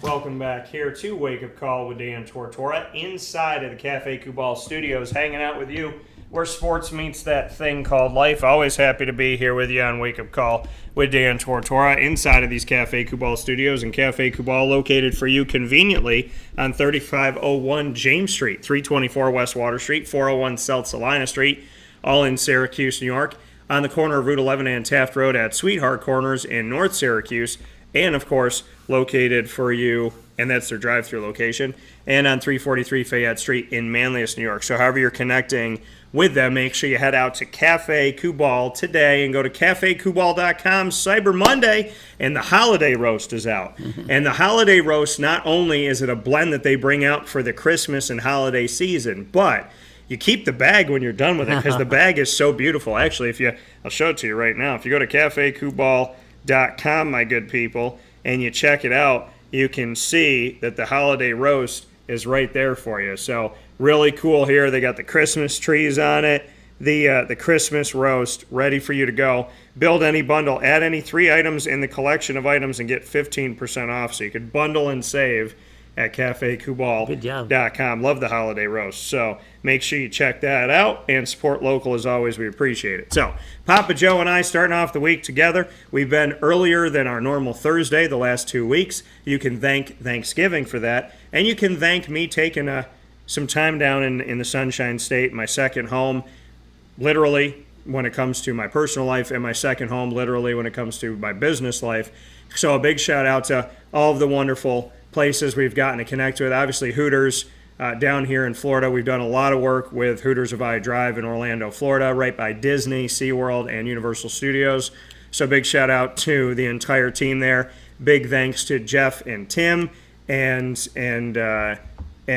awesome thanks to all of our people that we have there at that great location. I cannot thank you enough for all that you do to connect with us, and we're very excited for what we have coming up there because we got a lot of great stuff on the horizon as well. So a big shout out to the entire team over at Hooters of Orlando, and of course the teams we've gotten to work with: South Florida, UCF, Miami, the Miami Dolphins, the Tampa Bay Bucks, the Tampa Bay Rays, the Orlando Magic, Jacksonville Jaguars, and Florida State as well. So a big thanks to all of our teams down here in Florida, as well as all the schools that have given me an opportunity to connect with your student athletes in recruiting, and HB Plant that we spent a lot of time with, but we know Dr. Phillips and Timber Creek and a lot of places down here, St. Thomas Aquinas as well, Miami-Dade. So we've had Merritt Island. So thank you to all the schools down here too. We appreciate you very much so. So with that being said, it's time to get into our college football picks. And I'm going to run down the gamut here and let you know how we did record-wise, and then PJ and I'll go back and look at these games. College football week 13. So we'll circle the ones that we want to go back here and discuss. But this is what it looked like, PJ, and this is how we did when we go back and look at the grand scheme of things for college football. We had a very, very eventful college football week 13. It's almost like a distant memory of when these teams were playing the Chattanoogas and the Samfords and the Citadels. And it's no offense to those schools. They are scheduled a lot of the time and paid by the team that schedules them to get a victory here. And these, sometimes they steal them, and I love when that happens. I love when Appalachian State gets one. I love when Coastal Carolina gets it. I love these teams. Marshall gets it too, and I just named 3 teams that are in the Sun Belt. So Sun Belt definitely becoming a stronger and stronger conference. I'm not knocking any of these teams. I'm just stating that you schedule the UConns and the Citadels and the UMasses, but some of them are on the come up. UConn is bowl eligible, people. Please understand that. And so that can very well happen here. Now USC and Notre Dame, USC bested them 38-27, and like I said, I'm going to go through these, and then PJ and I will go back. So we both got that one right. The Lane Train was at home, and it was chugga, chugga, chugga, chugga, chugga, chugga, chugga. And they did not get the win, though. They're at home. They're feeling good, but something happened. They went off track a little bit, and the train is stuck at the station. 24-22, Mississippi State and Mike Leach wins the game here. So PJ and I got the Ole Miss Mississippi State game wrong. By the way, some trivia. Garrett Schrader, starting quarterback of the Syracuse Orange, once hailed from Mississippi State, played for them. So Mississippi State gets the victory. Shout out to Garrett Schrader's other alma mater. The OHIO dropped one. They didn't have a big O. They had a big uh-oh in this game as Michigan gets the victory. 45-23. Ohio State came out early, and then Michigan went off. Jim Harbaugh, they say he can't beat those rivalry games, can't win those games, but in the last couple of years, he has done it. I'm a little surprised that they waited this long to see him do it. I thought with the way that things are now in college football that they would have let him go. But holding on to him seems to have done them very well, as they will look to potentially be in their second college football playoff in the last 2 years, be 2 for 2. Washington bested Washington State 51-33. We got that one correct. And Louisville, Kentucky went up against Kentucky here. Kentucky won it 26-13, doubled the score of the Louisville Cardinals. The Cardinals were ranked, Kentucky was not, and Kentucky got the victory. So I got that one wrong. Wisconsin, your new head coach is a guy that I have had his entire time at Cincinnati. That is Luke Fickell. So with Cincinnati leaving the American Athletic Conference, which is heartbreaking to me and really sad to see that happen, because they've been a darling and they've helped the American get some national exposure, and the American has helped them. They've helped each other. So with Luke Fickell going to the Big 12, I was a little sad about it. Now that he's not going with Cincinnati, I'm a little better about sleeping at night. Yep. However, I don't know how Cincinnati's going to sleep knowing that they don't have him as their head coach. He is now at Wisconsin, and like I said, we'll come back and we'll talk about this, but just going through these, Wisconsin lost to Minnesota 23-16 here. So the state of Wisconsin did not do well in the NFL or in college football this week. TC motherfreaking U continues to win, continues to tell the committee, I don't care what your plans are, these are our plans. TCU 62-14, Iowa State. Is this a game, folks? Not for TCU. The Horned Frogs continue to impress and continue to stay undefeated. They win their game handily. Oregon against Oregon State in their rivalry matchup. Oregon State beats Oregon. I said that this was a game I was a little nervous about. It was at Oregon State. The Beavers took down the Ducks. The dam was broken for Oregon, 38-34. Oregon did not have a shot, in my opinion, of going to the college football playoff. Now they definitely do not have one. Tulane, how about this, PJ? Tulane, number 1 in the American. Then it was Cincinnati. Then it was UCF. Then Tulane came back up. And this game, Tulane-Cincinnati, whoever won was going to not only be in the American Championship, but they were going to get to host it. Whoever lost could go from hosting it and being in it to not even being in it. Right. Tulane wins, and when they win, they ended the second longest streak in college football, FBS. The longest home game winning streak, Clemson, 40 straight. The second longest, 32. By who? Cincinnati at Nippert Stadium. Tulane nipped them in the butt, took this one, and Tulane is not only in the American Championship for the first time ever, but they're hosting in New Orleans, Louisiana. So Tulane gets the dubby. And then we look at North Kakalaki in this one. North Carolina, no matter what, this is a week where Clemson could lose and North Carolina could lose. And Clemson did lose this week, but they both know that they were going to be in their championship game for the ACC. So this is a game they didn't need, and they both lost it. NC State 30-27 in double overtime at North Carolina. Huge win for them. Big shout out to NC State, who's been an enigma this year. FSU, I know PJ is going to hurt when I say this. Mary's going to love it, though. FSU. Florida played the best game, in my opinion, of their entire season. There's something about getting up for rivalry games. However, Florida State knocked them down. 45-38. Outlasted them at home. The Florida State Seminoles, who I predicted weeks ago could go 9-3, have done exactly that. Fly Slamma Jamma Bama, they went into their game here against Auburn and took them to the house, 49-27. They still will not be playing in the SEC championship game, no matter what they did in this one, but they got the victory. LSU, I had hopes that they should be in the college football playoff. They were number 5, right outside of the college football playoff, and then they lost to Jimbo Fisher. Texas A&M blew them out, beat them by 15. PJ and I got that one wrong. And then the team that looked like they were going to lose on the road to Boston College came back, scored 26 points in the fourth quarter, and won the game. So this week is a little different for us. We look at it. We got 1, 2, 3, 4, 5, 6, 7, 8 for PJ. 8 correct.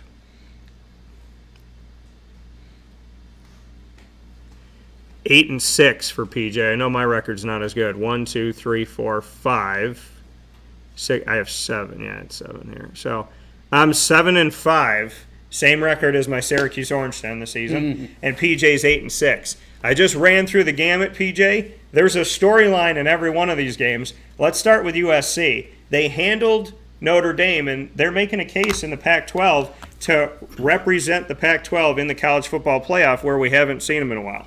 It's long overdue, and they played well enough to do that this last weekend. Finally, the poll people got it right, and they moved USC at number 4. And they should remain at number 4 and forget about Ohio State. Ohio State, I don't understand what happens up there. They always have the best recruits. Supposed to have good coaching. They got the biggest stadium. They do this, they do that, and they don't win the big games. Yep. They've won one championship. One college football playoff, the first one. That's it. That was it. And Michigan looked like they're the second coming of Aaron Rodgers up there, just knocking the hell out of everything. Michigan deserves to be thought of in the 4, and of course they're going to remain there. They don't have a closing game, do they? They do, but they're not playing anyone strong. They don't have a tournament, I should say. What, for Michigan? No, in Ohio. And the Big Ten doesn't have a playoff. They have a tournament. They have a Big Ten championship. Yep. They have a playoff? Yep, they got a championship game. So Michigan's playing Purdue. Purdue? Yeah, Purdue won the West. They'll kill them by 50 points. Yeah. Okay. Yeah, they're playing Purdue, and that game is going to be on Fox. Michigan winning the East, Purdue winning the West. nobody wanted to win the West, is what they said. Illinois could have, Iowa could have, Minnesota could have, Purdue did. So, by the way, Purdue, I'll say it again, when people say Syracuse's first win, the first 6 wins of the season were against crap teams. Purdue's Aiden O'Connell, their quarterback, is going to get a look in the NFL, and Purdue just won the West Division of the Big Ten, so give them some credit. And you can make the same claim for Michigan, that they've done absolutely nothing, which is what I've also said, because I said at the beginning of the season, they're setting up these 2 teams that have done nothing to play each other in a battle of the top 3, only because you ranked them there, only because you wanted to, and not based on any root or reality. So you got the top 2 of the top 3 teams playing each other in Ohio State and Michigan for no reason why they're ranked that high. They've done nothing to be ranked that high. I look at their schedule like American athletic schedules in the past where a lot of teams weren't ranked. And you can honestly say they don't win the big game. They didn't do anything to deserve to be here. There's no reason why both of these teams, if both of these teams are in the college football playoff, I'm not watching it. And I'm not. And Michigan getting in, good for you guys. You got blank slapped by Georgia last year, and I still believe this.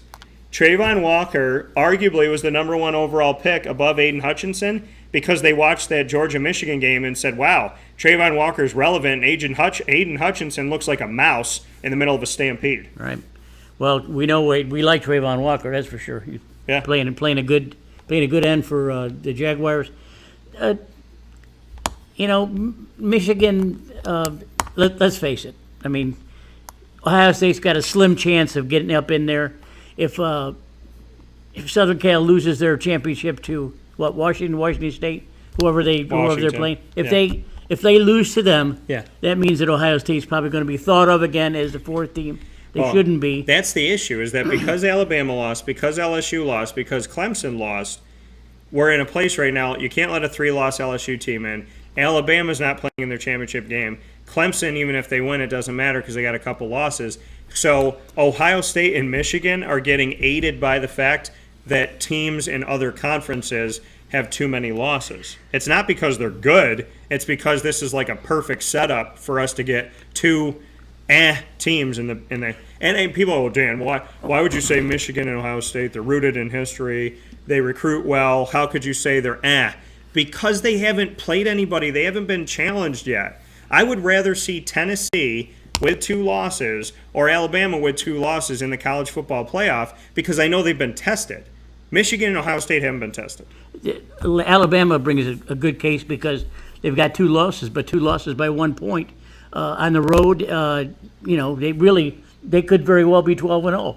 But they really shouldn't have to do that. Things should stay the way they are. They finally got 4 conferences representative in the playoff, and I think we need to leave it at that. TCU can't trip up against Kansas State. Kansas State has a very good team this year. Very good team this year. I've seen them play a couple times, and they will give TCU some problems. But if the 4 teams win, and Georgia plays who? LSU? These are all hard games, folks. Mm-hmm. These are all hard games. Georgia, they let Georgia Tech score on the first series this last weekend. It was after that they shut them down. Instead, Bennett started doing his magic with the ball, too. Great ball fake. He's not a very big guy. He's 5'11", 190 pounds, something like that. But he moves in the pocket well. He rolls out when he has to. He runs when he doesn't have to. He runs when he has to. A little guy like him is going to get killed out there. But he throws the ball well, and Georgia just kept on piling up on Georgia Tech's offense.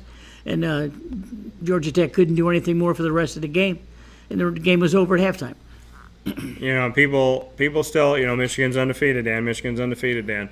Colorado State unranked, Hawaii unranked, UConn unranked, Maryland unranked, Iowa unranked, Indiana unranked, Penn State ranked too high, Michigan State unranked, Rutgers unranked, Nebraska unranked, Illinois unranked, Ohio State. That's who they played this year. If this was a schedule and Michigan was inside of the American Athletic Conference, not only would they not be ranked in the top 2, they wouldn't be ranked in the top 10. And an undefeated or 1-loss American Athletic team that had this schedule with all these unranked teams, and the only ranked teams you have are teams that are in your conference that were ranked too high because of its notoriety, it wouldn't mean anything to anybody. I've seen this schedule in the American Athletic Conference. I've seen this schedule numerous times in the American Athletic Conference. It was the argument against UCF. It was the argument against Cincinnati, but it's the argument for Michigan and for Ohio State. It doesn't make any sense. They did not play a schedule of any merit. Their schedule in conference was BS. Their schedule out of conference was BS. Michigan did, on paper, Michigan did not play, when you look at unranked teams, they didn't play a better schedule than any of the Sun Belt teams, the MAC teams, or the American Athletic. And that's reality. Yet, you're going to put them in because they're in the Big Ten. It makes no difference at all because the tournament, as well as the football season, is going through Georgia, and that's it. Well, that's the thing. It's the SEC. Look at the SEC this year. Look at them. Look at the battle test. South Carolina, in the second season of Beamer Ball, Beamer's son, in the second season that he's there, they're 8-4. Back-to-back weeks, they beat Tennessee and Clemson, arguably two teams out of the college football playoff. You look at Vanderbilt getting wins this year. You look at how they push teams. You look at Kentucky, who has been better. And you look at these games that you look at Auburn and what Auburn's done, they go down for a couple years, back up for a couple years, back down, and they go back and forth. Alabama with 2 losses, Tennessee with 2 losses, LSU with 3 losses are better tested than the entire Big Ten. And I know that they won't do it, but if you want to see a real college football playoff, you think about LSU or Tennessee with Georgia, and you put them in there. Because you tell me that Ohio State or Michigan is outright going to beat Tennessee, not even a thought. You think that Ohio State or you think Michigan can battle LSU? When you beat the crap out of each other in your conference, I mean, it's what was said about the ACC last year in men's basketball. They said the ACC was weak because look at the records. And then they got to the tournament, and I think Boeheim said it, they were 14-5 in the tournament.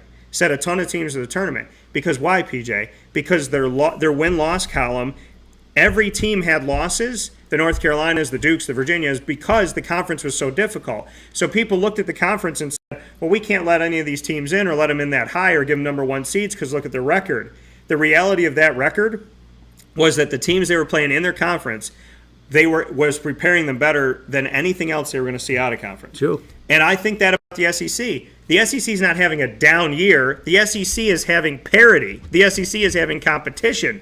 The SEC is having some butt kicking. That's what the SEC is doing. So, yeah, Georgia looks good. But you can't sit here and tell me with a straight face that Alabama, Tennessee, and LSU aren't relevant and couldn't make some hay in the college football playoff. I wouldn't want to play Florida State right now, the ACC, in the college football playoff. You have to take into account not just undefeated, you have to take a look at battle tested.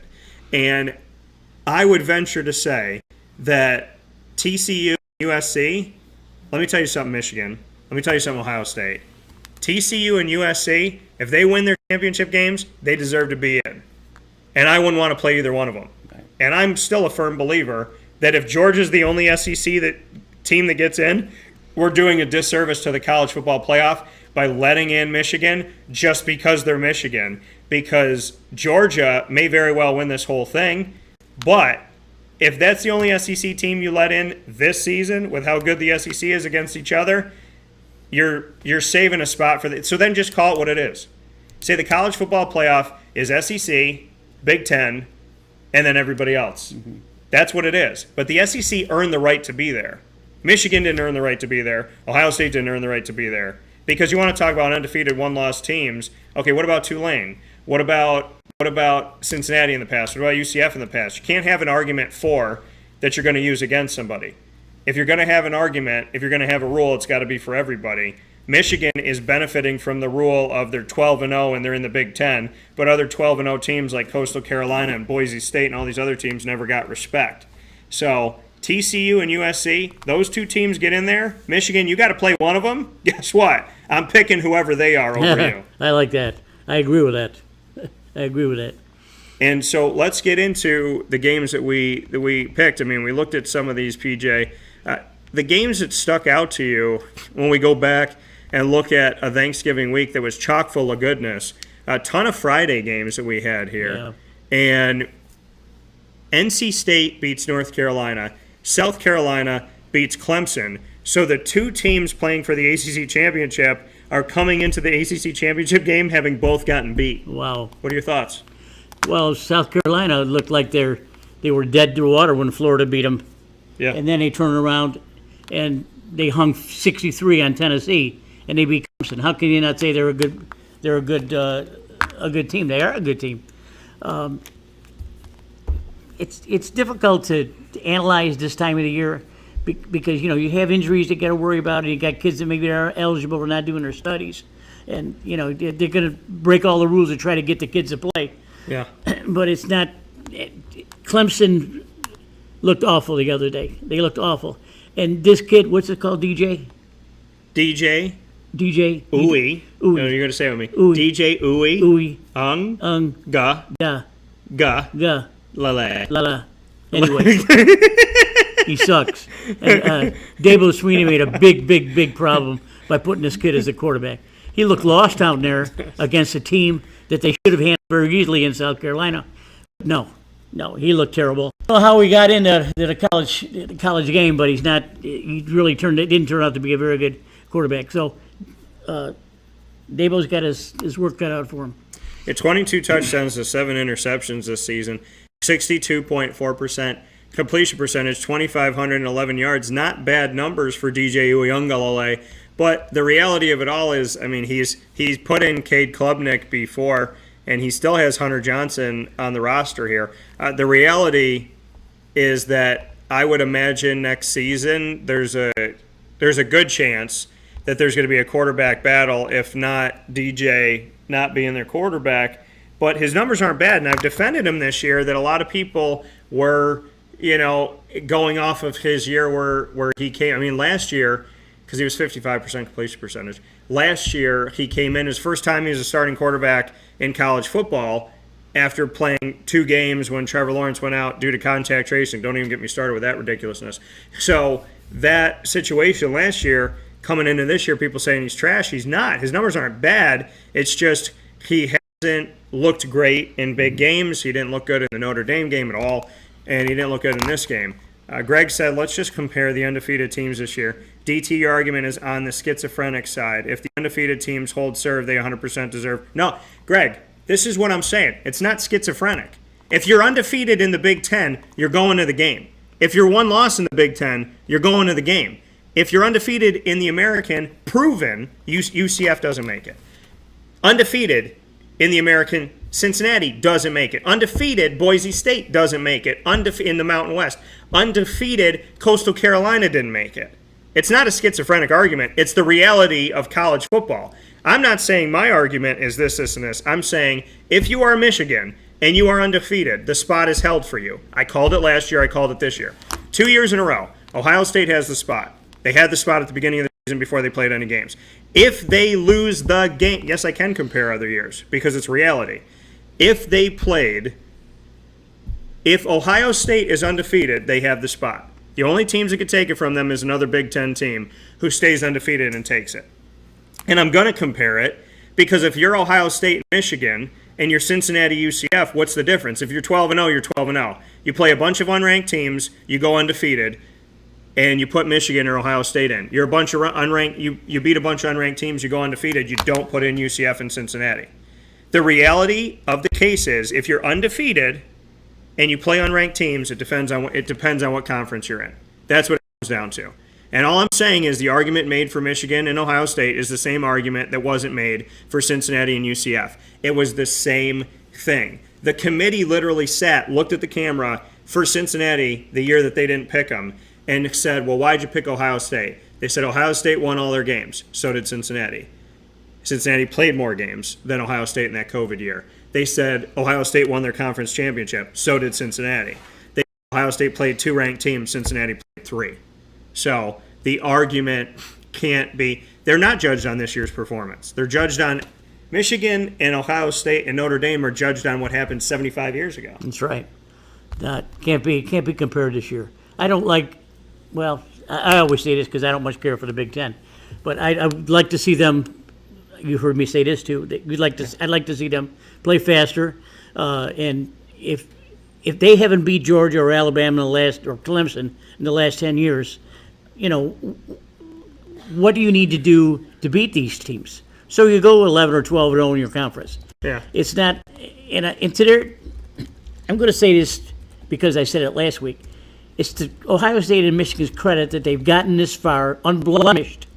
It's not their fault that the rest of the Big Ten is so poor. Yeah. I mean, Wisconsin's normally up there. Penn State is normally up there. But all of these teams just don't figure in anymore. And that's where the recruiting comes in. Day and Harbaugh, they've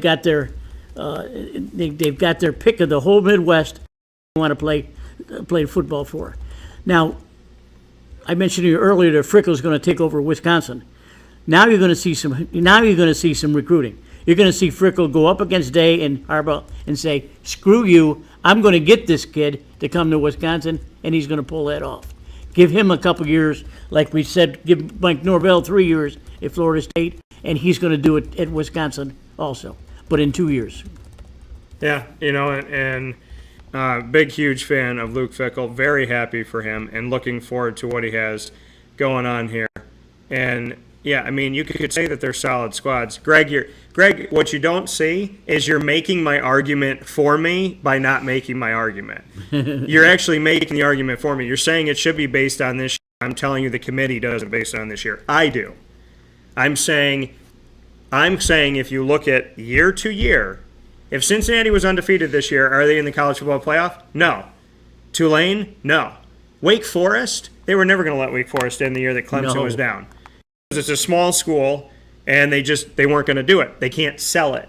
That's what it comes down to. The Big Ten will always have a spot as long as they go undefeated. That's not the case for the Mountain West. It's not the case. And what's proven, I'm using history to prove my case. When Boise State won undefeated, did they get anything? No. UCF? No. Cincinnati? No. On and on and on and on. Nobody got it if they go undefeated. TCU, I'm even surprised that they let them in because they don't respect the Big 12. If the Pac-12 has an undefeated team, it doesn't mean they're going to make college football playoff. If the Big 12 does it, it doesn't mean it. ACC, unless you're Clemson, it doesn't mean it. If Syracuse went undefeated, went 12-0 right now, they wouldn't have Syracuse in the top 4. So you can't make an argument that an undefeated team deserves to be in there, Greg, when there's been numerous times where 7 or 8 teams have been undefeated and there's 4 spots. So then what it comes down to who they like and who they can sell. So you're making an argument that it should be based in this year. You're correct. I believe that. It's not. You're making an argument that undefeated should mean something. It does, depending on what conference you're in. So you're making my argument for me without making my argument.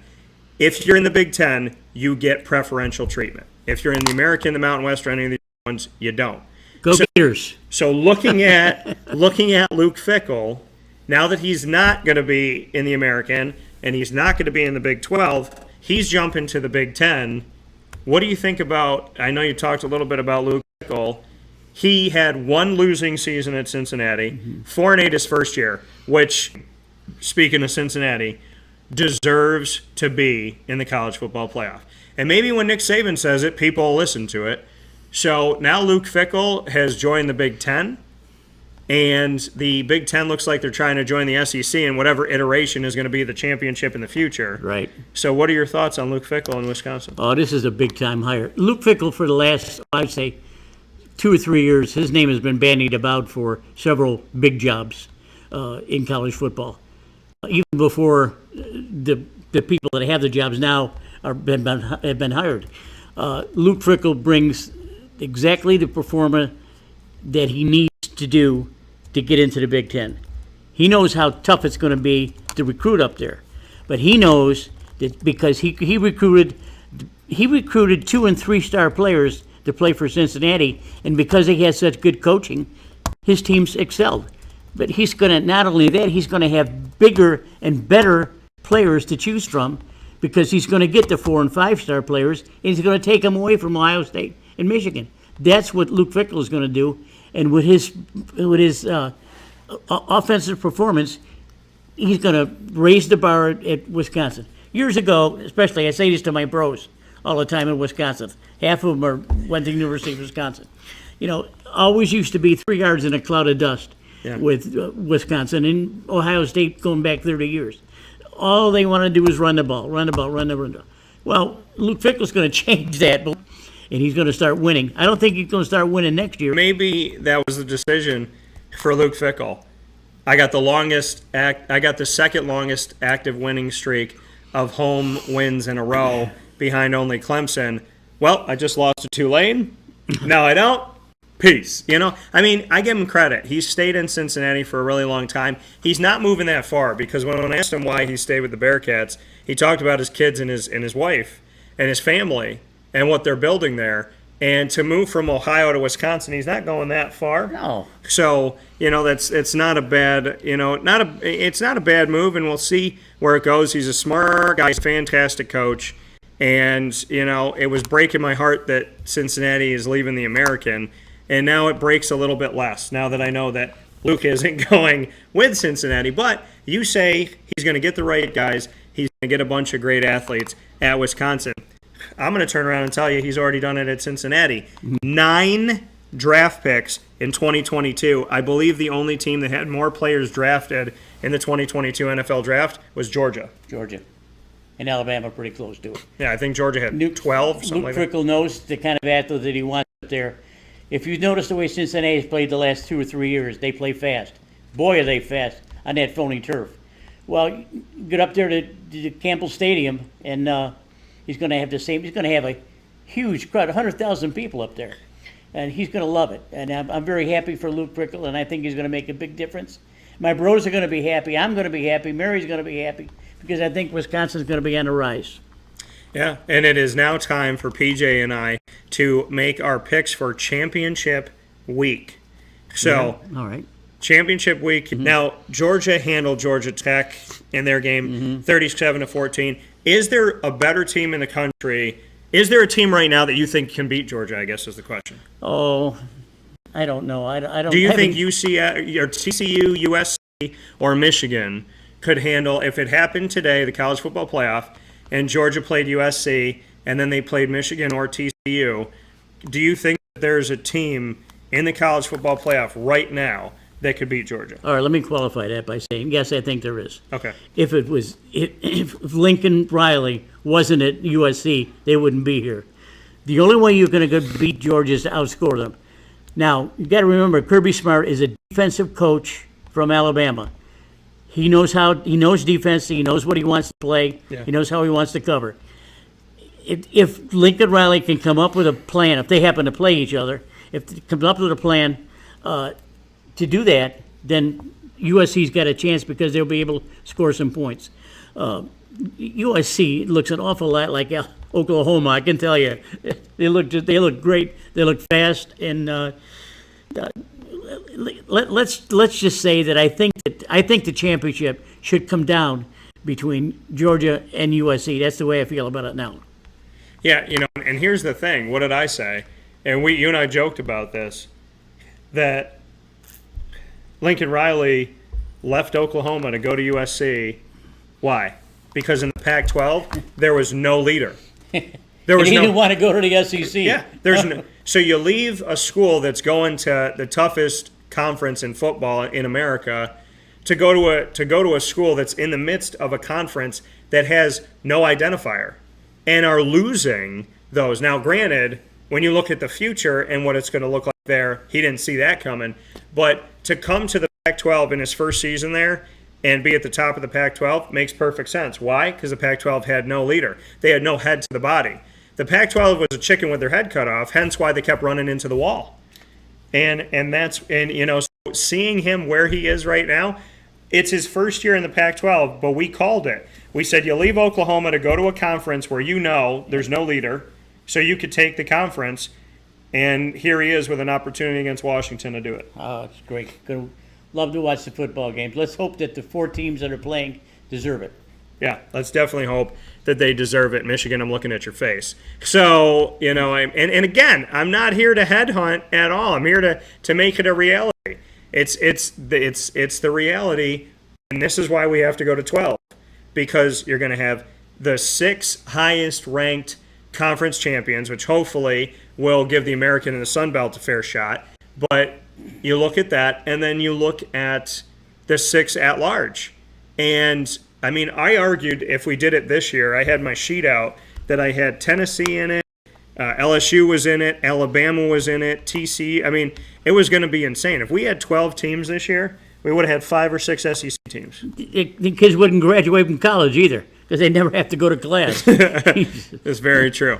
So PJ and I, to make our picks here for this, but a final note. I mean, South Carolina at 8-4. I made mention of them. They beat Tennessee. They beat Clemson. Yep. Just fantastic play by them. Tennessee was so pissed that they lost to South Carolina, they took it out on Vanderbilt, beat them 56-0. Okay. You know, and then we see UCF and South Florida, a rivalry we hope continues. I talked to the student athletes about it this year in the American Athletic Kickoff, that they said they want to keep this rivalry going, but 46-39. Again, what a great game. South Florida fires their head coach midseason, Jeff Scott, and they score almost 40 points in a one-possession game against Central Florida. And then you see Florida State. I mean, PJ, South Florida's been bad for a while, yet they played up for this rivalry game. Florida played their best game of the season against Florida State despite the loss in a one-possession game. So there's something to be said about, as these conferences get bigger and they form these mega conferences and all this stuff, that we have to keep the intra-conference rivalry games where we can see teams from different conferences play each other, because you see South Florida play the best game of like the last 5 years, and then you see Florida play their best game of the season. There's something to be stated about rivalry games that aren't happening within conferences that we have to keep afloat. True. If it was up to the SEC would play each other every year. There would be no cupcakes. Yeah. But, you know, the schools would go crazy about that. I mean, if you had to do that, if you had to knock heads with the East and the West Conference of the SEC every year and not have any cupcakes, you'd have a real serious problem getting a winning record, let alone an undefeated season. So yeah. let's leave everything the way it is. The SEC's dominant. We know that, but let them keep playing. If Georgia continues going the way they're going, the only problem I can see with Georgia right now, if they play Southern Cal, is that Georgia's offense is not as strong as I thought it would be. Stetson Bennett is an average quarterback. Let's face it. He's not a big quarterback. He's very small. He's slight. He's smart. He's 26 years old, 25 years old. He's already got 2 degrees. You know, he's smart. So you put him in a position to win the games, and he does. The only problem with that is he's not athletic enough, and I don't think that Georgia's offense is good enough to play against someone like USC, who is an offensive-minded team. Now, in saying that, and I just told you a while ago that Kirby Smart is a defensive coach. Well, if that's the case, and he winds up playing USC first, or maybe even second, he's going to come up with a serious game plan to knock Caleb Williams and all his little high-flying guys off the pedestal. Well, I think Georgia's going to have a fight with TCU. I think Michigan would have a fight with TCU. Yeah. I think TCU, I mean, they've proven they can score. They've proven that they can lead. They've proven that when the enemy comes to the gate with their pitchforks and torches, they back them all out. Mm-hmm. They have not let anyone storm the castle. Kansas State tried. Texas tried. A lot of teams tried to storm the castle this year, and they didn't let it happen.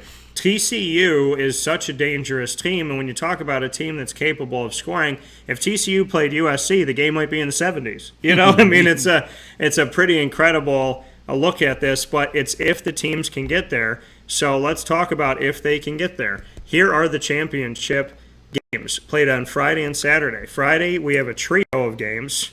Believe it or not, the MACtion that plays on Tuesday and Wednesday, I guess you can believe this because they play so early in the week, but they're also playing early on Friday, December 2nd, during your workday.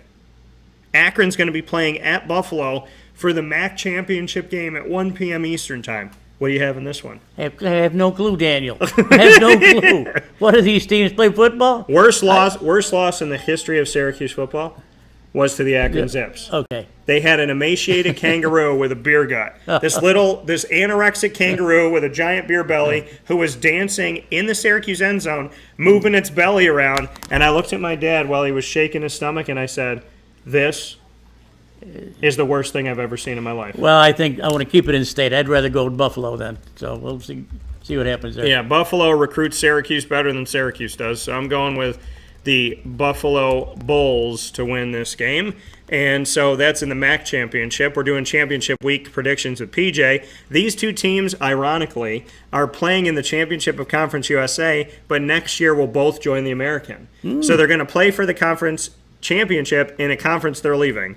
North Texas at UTSA. You ain't got no alibi, you ugly. So looking at, and they're not ugly, it's just a song. But UTSA, actually, Roadrunners, very pretty to me. Very excited for what they're going to do. They locked their coach up early on here and made sure that they have him for many years to come, trying to not let him get poached. North Texas at UTSA. I think I like UTSA in this game.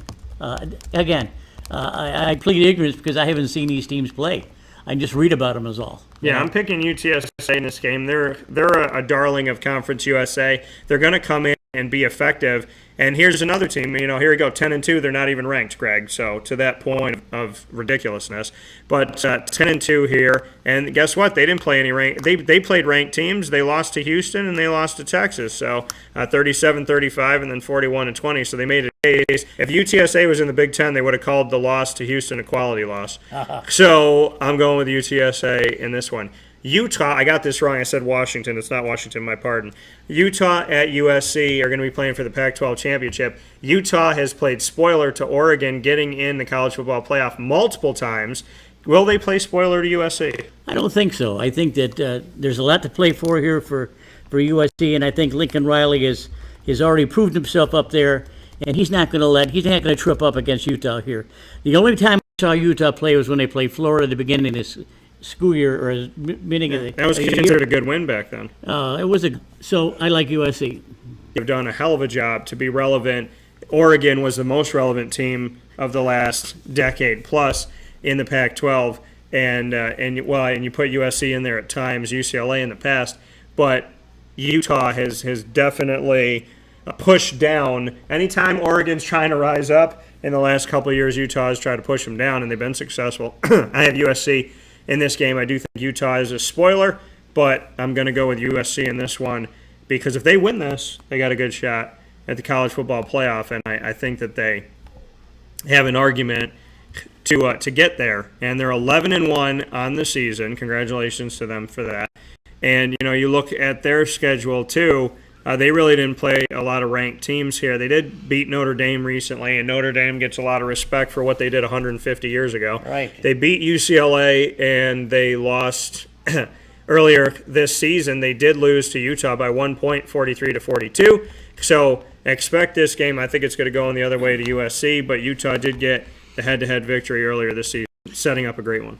Well, I'm curious who brought up Notre Dame here again. I wonder how the powers to be feel about an 8-4 record for Notre Dame right now. They'll put them in a New Year's Six. They'll sort of try and argue them somewhere. Right. They'll get them in some nice. Brian Kelly knew that I think his cupboard was becoming bare, and he was becoming frustrated with not being able to win with the recruited kids he's got. He always recruited well, and this season's no different. Notre Dame is up there in the top 10 recruiting, but for some reason these coaches don't put it together for winning seasons. So. I don't know. Brian Keller is right, I guess, and this kid was wrong. So, next year, if he's 8-4, he won't have a job. Yeah, it'll be interesting to see as we step forward what's going on with, Notre Dame, and I feel like they're going to go. You want to go to the Rose Bowl? So we shall see. Kansas State at TCU. This is a great matchup. This is the first Saturday matchup at noon Eastern time. There's two of them that are going to be going on at noon, so you'll be able to watch this. Very excited about this game, TCU and Kansas State. And they played each other, like I said, earlier on this season. And when they faced each other earlier here, TCU and Kansas State lost to TCU 38-28. That game was at TCU. And so now we got another game here, PJ, between these two teams. I didn't think Texas – I guess Texas and Kansas State, to me, I should say, were the two teams that I thought – posed the biggest threat to TCU staying undefeated. Yeah. Now they got to play Kansas State again in the Big 12 championship. What do you have? This is a dangerous game for TCU. Yeah, it is. I mean, period. Wherever he plays, wherever he coaches, his family is famous, for crying out loud. This is a real dangerous game for TCU. And Sonny better have all his ducks in a row here, too. But Kansas State can score from any place on the field. TCU looks like they got a big motor going forward, so if they don't leak any oil, I think they'll win a game. And I made a mistake here. There's a makeup game that was happening. So Akron and Buffalo, not the MAC championship. I was looking at this thing. It's a makeup game on Friday, December 2nd. So an extra game here that's happening in Buffalo. That is not the MAC championship. The MAC championship is Toledo at Ohio. So I don't know what the heck getting people with that. But I'm going to go with TCU as well in this one over Kansas State, though I do think this is going to be a nice matchup between two teams ranked in the nation's top 12. Toledo at Ohio is the MAC championship, PJ, so kind of threw a monkey wrench in here. My apologies on that before. But Toledo at Ohio, two unranked teams playing up against each other. Toledo is in Ohio, Right. so you got Toledo Right. at Ohio. So this is the Battle of Ohio in the MAC. What do you have? I have no clue, Daniel. I know Ohio is called the Bobcats, and my son's high school used to be the Bobcats, so I guess I'm going to go with Ohio. Yeah, Ohio has the opportunity to take this game, and the state of Ohio is going to get it no matter what. And I'm going to give them a slight edge over Toledo. I do like Toledo, I like the Rockets. I think and going back and looking at it here, they have not played each other this season, so this will be the first game they're going against each other. And we have Ohio riding a pretty hefty winning streak into this game, a 7-game winning streak, winning 8 of their last 9 games, which is huge here for them. They played Penn State this year, they played Iowa State, so they did play the Big 10 and the Big 12 out of conference. And then looking at Toledo coming into this matchup, Toledo 7-5, Ohio 9-3. The Toledo Rockets in this season for 2022, as far as how their season shaped out here, and taking a look at Toledo, they're 7-5 overall record, but they did win the West of the MAC. And when you look at Toledo overall and take a look, there are some people thinking Toledo's got to get this game despite being 7-5. They played Ohio State, lost 77-21 this year, and they have won 2 of their last 4, but they've lost 3 of their last 5, including their last 2, and they just lost at Western Michigan. So we're going to go on the other side of things here and say that the team that's won 7 in a row and 8 of their last 9 are going to get the victory, that being the Ohio Bobcats, who sent me a really nice letter when I was looking at colleges to go to. Next game up, PJ, here we have for our championship week is going to take us from the MAC to the Sun Belt. Coastal Carolina at Troy. Coastal Carolina barely ranked this season, even when they had 1 loss, and then finally squeaking in to go toward my argument and against the other arguments out there that other conferences with no loss or 1 loss don't get respect. I don't think people knew that Coastal Carolina was even undefeated for a while because they weren't in the top 25. I like Coastal Carolina in this game. Yeah, I'm going with Coastal Carolina. They are the darling of the Sun Belt, them and Appalachian State. So I'm going with Coastal Carolina. Remember, people, that Notre Dame not only lost 4 games, one of the games they lost to was against Marshall. Against Marshall. At home in South Bend. So remember that. Marshall. LSU at Georgia, PJ. This game should be played at 8 o'clock at night. It's in the middle of the day on Saturday at 4 p.m. on CBS. What are your thoughts? Could be the game of the year. This is going to be a tough game. You're going to see 2 really, really good football teams go at it, and you're going to see the speed that I talk about all the time on the field. Georgia's defense should be able to shut down LSU, but boy, this is a tough game. This is a real tough game. Just listen to the hitting, folks. Just listen to the hitting. Listen to the hitting and watch the speed. I like Georgia. I'm picking LSU. LSU bested Alabama, and they're going to make a really tough case here because Georgia should still be in the college football playoff because with 1 loss, they're in the best conference in football, and they have been challenged, and they've come through with it better than other conferences out there, in my opinion, and what they've had. But LSU has 3 losses. Coming into this game, if they had 2 losses and they beat Georgia, they deserve to be in. Now, it's going to be weird. What do you do with a 3-loss LSU team that beats Georgia? Well, I guess we'll find out. UCF at Tulane. Tulane in their first ever American Athletic Championship game, and it's the first time that they get to host it as well. So first time in it, and they're hosting it. What do you have for UCF playing up against Tulane, who's making a whole lot of history in this game? I followed them midway through the year, and I was impressed the way Tulane plays. Tulane is a very team also. I like them. Yeah, I like Tulane in this matchup as well to win. I was told a long time ago, somebody walked up to me, they looked at Willie Fritz when he came in as the Tulane head coach. They said, you see that guy over there? That guy wins wherever he goes, and mark my words, he will win at Tulane like he's won everywhere else. And here we've seen they've made multiple bowl games, and now they have the opportunity to host their first ever American Athletic Championship and hoist the trophy. Host and hoist, I think they'll do both and win this one. For the American, which will be another victory for the American on and off the field because UCF is leaving. So if a team staying beats a team leaving, that's another good mark for the American. Although I respect the heck out of UCF. Fresno State at Boise State. We talked about Boise State and how good they are, but nobody knew it because the BCS didn't care, and nor does the College Football Playoff. Fresno State at Boise State. What do you have for the Mountain West? Neither one of these teams have been playing all that well. Boise State probably better. But Boise State has been as good as they have been in the last 4 or 5 years. But I think they have enough to win this game. PJ is picking Boise. I will also pick Boise State in this matchup to win the game. CS said, hey, you don't get to play in the game, but here's a trophy. Boise State 9-3, and they played a schedule. They might as well be in the Big Ten because they didn't play any ranked teams this year for the most. So they did play Oregon State, though, and had a 34-17 loss to them. I'm going to pick Boise State in this matchup to get it. And PJ, we have Purdue at Michigan. The 2 night games on Fox and ABC, respectively, are the Big Ten Championship and the ACC Championship. Purdue at Michigan. Purdue, a lot better than people give them credit for. I got to see him live, and Aiden O'Connell might make an NFL team happy in this upcoming draft. What do you got? Well, I think it's too much to lose for Michigan here. They can't possibly lose this game. I don't. Well, if they do, they'll just give it back to Ohio State. It's just true. an interchangeable spot for the Big Ten. It's true, but they should handle Purdue okay. Yeah, I got Michigan in this one up against Purdue, but this could be an interesting game. Remember, folks, Michigan barely got out alive on the skin of their teeth against Indiana, and everybody's talking about how great they are. Let's remember games like that.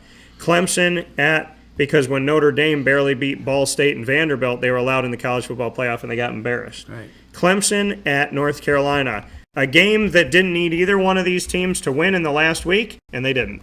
North Carolina, Clemson played in the state of North Carolina at the Carolina Panthers Bank of America Stadium. Well, Clemson's a major disappointment to me. I thought for sure that they would have won last week and maybe be able to sneak into the playoff. But no, they didn't play well enough last week, and I don't think they're going to play well enough this week either. I think they're overrated, and I like UNC. North Carolina, Come On and Raise Up, Take Your Shirt Off, Spin It Around Your Head Like a Helicopter is a rap song. And people are going to be taking their shirts off and spinning them around. I don't know what the temperature is going to be in Charlotte. I'll tell you right now. Let's take a look at the temperature. It's one of the places I travel to a lot, so I have their temperature on here. And this week, it's going to be in the 40s at nighttime. But somebody's going to take their shirt off. It's not going to be Clemson and Dabo. Dabo won't be doing the dab. Mac Brown might be getting his dance on. And you know what? There's a lot of things that I like seeing in life. One of the things I want to see is Mac Brown do a little boogie. So Mac Brown's going to dance it up here. They're going to get the victory. I was picking North Carolina no matter what in this game before PJ made his prediction, and we ended up going the same. We got one final thing to do, and we'll do it after this fast break. You will hear from the Jacksonville Jaguars on Wake Up Call with Dan Tortora in what we call On the Prowl, coming to you with 8 Jaguars finishing off the broadcast right here where sports meets life. I'm tired. I don't know how you do this. Right there. I don't know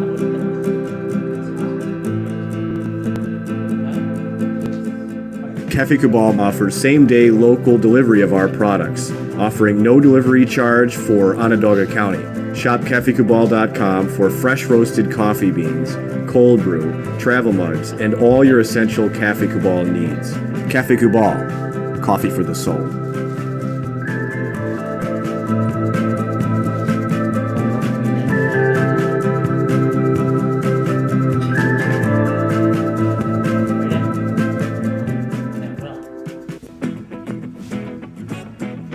This is Amy from Mother's Cupboard, home of the whole frittata. We are open daily 6 a.m. to 1:30 p.m. For takeout orders, call 315-432-0942 and tune in to Wake Up Call with Dan Tortora for our monthly food challenge and try our Wake Up Call signature menu item available 7 days a week. Here at Mother's Cupboard, we are Central New York, and it's our honor to serve you. Ma and Pa's Kettle Corn and Popcorn Factory remind us that every day is worth celebrating. Find them at 201 Old 7th North Street in Liverpool, New York. Open Monday through Saturday in-store and all the time online at maandpaspopcorn.com. Serving our Central New York community and beyond, you can order all throughout the country at maandpaspopcorn.com. And remember to get your tins, which have in-store half-price refills forever. Ma and Pa's Kettle Corn and Popcorn Factory, available to you for fundraising and all of your events by calling 315-450-6272. That's 315-450-6272. Ma and Pa's Kettle Corn and Popcorn Factory. How corny are you?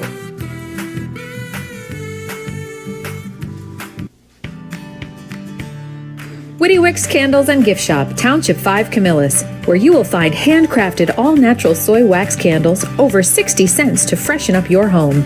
We carry a wide range of locally made items, Salsa Q's, Syracuse Salt, and Chocolate Pizza Company, to name a few. Let our knowledgeable staff help choose unique gifts and keepsakes for any occasion. Gifts for family and friends, and maybe a little something for yourself. Witty Wicks Candles and Gift Shop, Township 5 Camillus. This is a special message from Merritt Brady, owner-operator of Chick-fil-A Watertown on 1290 Arsenal Street in Watertown, New York. Chick-fil-A for me has always been about the people. I think it starts with the strength and leadership of the Cathy family. It's just amazing to see a family-run business reach the altitude that they have. Second mile service is something that we embodied at my previous business, and the ability to make people feel like they're the only person at your establishment, that you are there to serve them that day and looking for those extra ways to make them happy, to anticipate what they need next is what makes me tick. And I'm going to have so many opportunities at Chick-fil-A to do that. It's one of my favorite things to eat in the world. My favorite application question or interview question when I'm interviewing is when I get to, have you ever eaten at Chick-fil-A?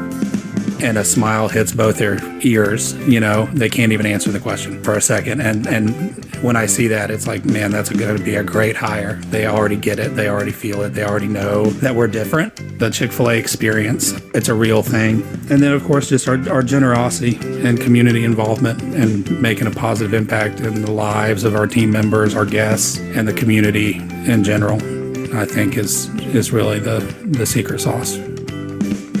Chick-fil-A Watertown on 1290 Arsenal Street in Watertown, New York. Coming to you, fall 2022.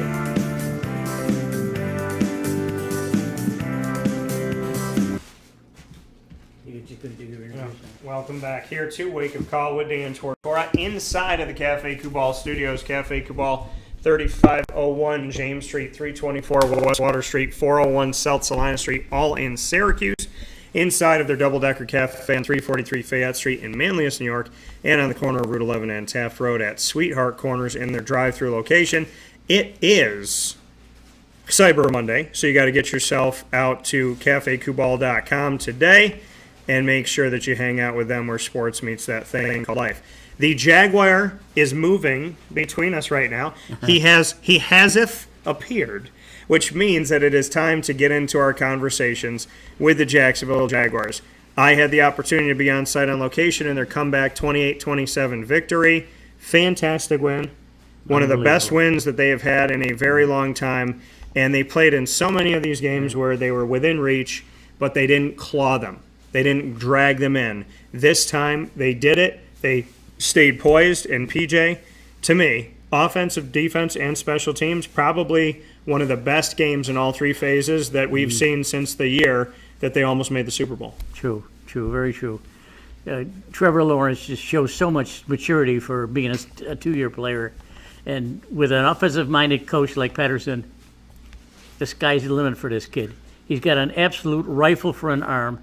He'll throw it 30 yards on a line, drop a dime on a 50-yard pass. He does it all. Yeah. He's got a hell of an arm. He's got the receivers now that can catch and run. And when Etienne comes back, hopefully he'll be okay. But it was Mary and I were screaming, and in the couch here last night we were screaming. We couldn't stand to watch it anymore. And they just came back and then again and again and again. Then they made the touchdown. Then they made go for two, and I'm going crazy. Mary's going nuts. So I'm happy, very happy. Very happy to see them do it, pull it out. It was great to talk with the guys, and now I have the opportunity to share those conversations with you in what I call On the Prowl here on Wake Up Call with Dan Tortora, where sports meets that thing called life. It is always a blessing, an honor, and a privilege to go on the prowl with the Jaguars here on Wake Up Call with Dan Tortora. So with that being said, and without further ado, it is time for us to hear from your Jacksonville Jaguars. First and foremost, you're going to have the opportunity to hear from Christian Kirk, wide receiver of the Jaguars, who came onto this team, wears my grandfather's lucky number 13, and has put in some awesome work right off the bat in fantasy and in reality. Christian Kirk here on Wake Up Call right now. Well, coming through with that at the end, just what you can say about the resiliency. There's been a lot of games like this in Duval before you got here, and this one went in favor of the Jaguars. Yeah, first year, and we've already had quite a few games like this, and kind of look back at it.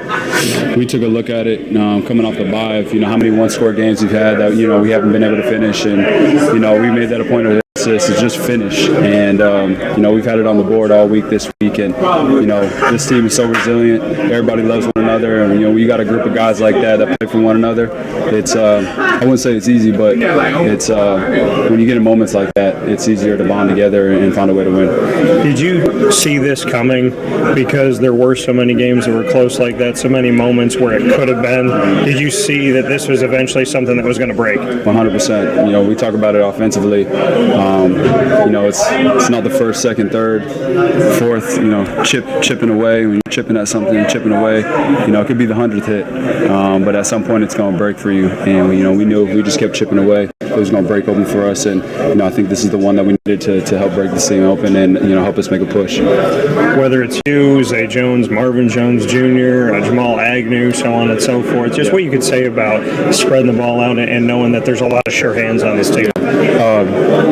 First off, a lot of selfless guys in that room. Whether Zay has a big day, I have a big day, Marvin has a big day, everybody's happy for one another, Ag as well. And so to see, Zay step up and have the day that he had, and Marvin, step up, didn't have that many, balls going his way, and, in the time where we needed it the most, he makes a big sketch of the game. And it just says a lot of veteran leadership that we got in our room, and like I said, we are hardworking guys, love one another, and just love that when it came down to crunch time, they relied on us and our group to help pull it out. When you have 14 seconds left and your head coach says we're going for two, we're going for the win, just what that means that Doug Peterson had that faith in you guys down the stretch. Yeah, that's Doug. That's been him since the day he's got in here. He believes in us. He said, from day one, I'm going to be aggressive, and he's always believed in us. He's always going to give us opportunities to go out and execute. And he said it after the game. It's not players. It's not plays in that instance. It's players. And he looked at every single one of us and said, "Go win it." And he gave us opportunity. Zay ran a great route and was able to get the 2-point conversion. But it's just it shows his utmost belief in us. That coming on the prowl, starting off with Christian Kirk in my one-on-one conversations with the Jacksonville Jaguars following their 28-27 victory. And here on Wake Up Call inside the Cafe Kubal studios for the first time ever, we got a rotating Jaguar here. And that signifies that the conversations are a happening right here where sports meets life. So next one up here is my conversation to stay with the receiving core, and somebody who also plays punt and kick return, has done whatever they've asked him to do, is Jamal Agnew. And Jamal Agnew joins the show here on Wake Up Call with Dan Tortora following the victory and providing his thoughts with me on Wake Up Call inside of the Cafe Kubal Studios on the Prowl.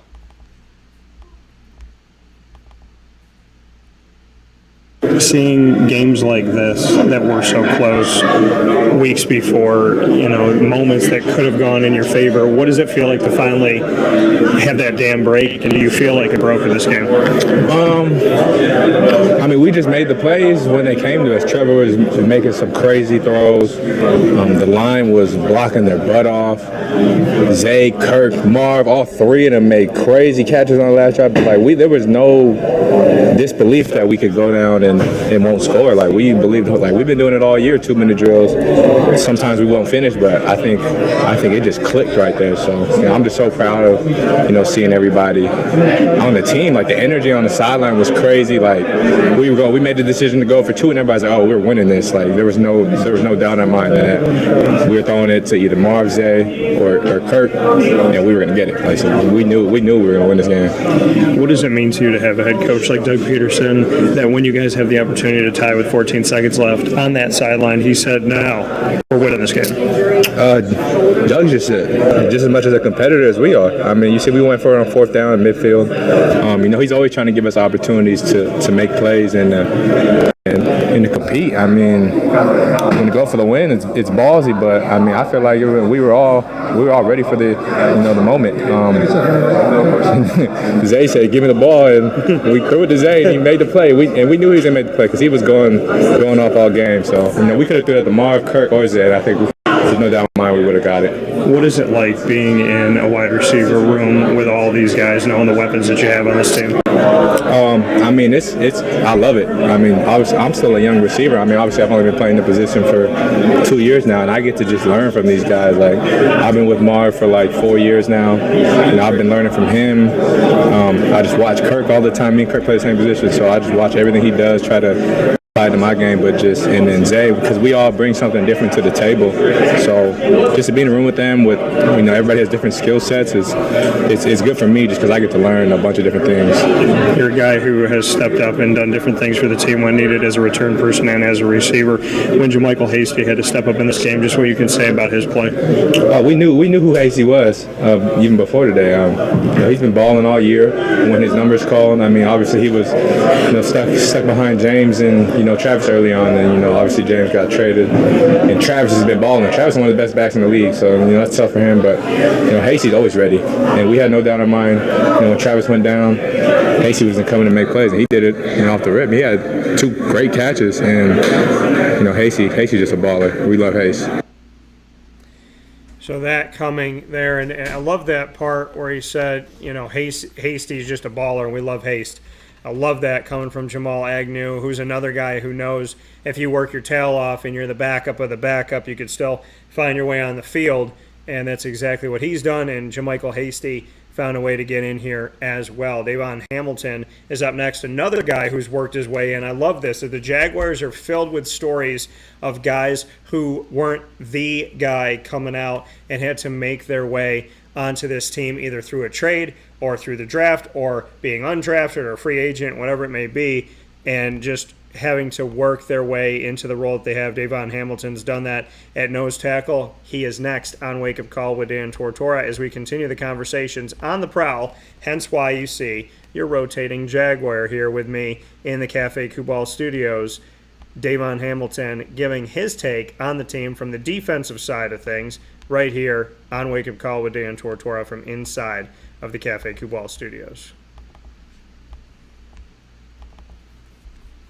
Just what you could say about a lot of different defensive plays that happened in this matchup, including some of the plays that you had. I mean, a lot of different guys on defense came up big in this game. Yeah, man, it's just, that mentality, man, is just to finish. That's been the motto all week this week, just to finish. So we never felt like it was coming. So everybody just kept that tunnel vision, kept staying strong, and we was able to get a W. You look at red zone defense, and a lot of times they were in the red zone, you let them come away with field goals but not touchdowns. Just what you can say about what you were doing inside of the 20. Yeah, like I said, that's when we, lock in for sure. Feel like nobody deserves to be in our end zone. That's the mindset we got to carry, especially at home. And we stood strong, and we take pride in that, and we did what we could. We know that Lamar can do a bunch of different things. How do you feel overall the defense played against him from what he showed you? Yeah, we knew he was going to make his plays, but as long as we, prevent the explosive plays, and we felt like we'd be in good situations, and that's what happened late in the game, and that's what helped us come out and win. Seems like this is one of those complete team wins, offense, defense, and special teams. Your kicker took care of business. You guys took care of business defensively, and the offense stayed poised. Just what you can say about a complete win like that. Yeah, that's what we need. We need everybody on the field, like all phases of the game. We need special teams, defense, all of us working together, because we all have an effect on each other, believe it or not. So, that's what we bought in, and we just had that mindset. We have goals for each group on the field, and everybody, try to accomplish those goals, and that's what helped us get this win. Doug Peterson says at the end of the game, 27-26, we're going for the win. We're not going for the tie. What does that mean to you that your head coach was like, listen, I believe in every single one of you? Yeah, that's what you want in a head coach. You want a head coach that believes in his players, and he believed in the offense, and as a defense, we believed in the offense as well. So whether he kicked the field goal, the defense was going to come out there and prevent them from scoring and try to get a turnover. But, like I said, when your coaches believe in you, that's what teams be successful. That coming from Hamilton, nose tackle for the Jacksonville Jaguars. In our conversations on the prowl, one-on-one conversations between me and the Jags. Up next is another draft pick from the Jacksonville Jaguars, and that is Devin Lloyd. Devin Lloyd having an opportunity of him and I to speak here right after the game. 28-27, Duval getting the victory and getting it done. Love getting to see these players get one like this when they have fought to be in games like this, and typically it hasn't gone in their direction at the end of the game. Here's Devin Lloyd. Well, obviously, personally, came up with some big moments in this game, and then the defense overall. Just what you could say about what you saw on some of the plays you had and the defense in its entirety. I just felt like we're out there just playing as hard as we can. I mean, it just ultimately showing how gritty we are as a team, and ultimately we can just keep on building on this for the weeks to come. And I mean, just played great team ball today, and I'm very proud of my team and very proud of everybody. Why did it come together today? Because it seemed like there were other games this season that could have gone your way, and it was just closing out those last few moments. Why did this game feel different? Why did it end different? I mean, I just feel like we just kept on grinding, even over this bye week, over a holiday week. I mean, we really just put in our heads that we just need to keep on working hard and ultimately keep on pushing each other to be better every day, and that's really just kind of our plan. It wasn't until the second half that they were able to score in the red zone, but they had multiple opportunities in the red zone before that, and you held them to field goals. Just what you can say about red zone defense and pulled it off, especially in this one. I mean, just like I said, man, we just working as hard as possible. It really starts throughout the week for us. I mean, if we practice good throughout the week, I mean, that's the results we're expecting to get. And like I said, I'm just so proud of my team.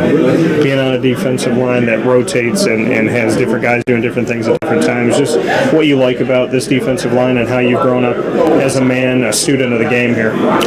Yeah, like I said, well, like you said, it does teach us a lot. I mean, overall, just the overall staff and everything has really pushed us to be smarter football players, and it's so hard to put into words right now. But like I said, we just keep on working hard.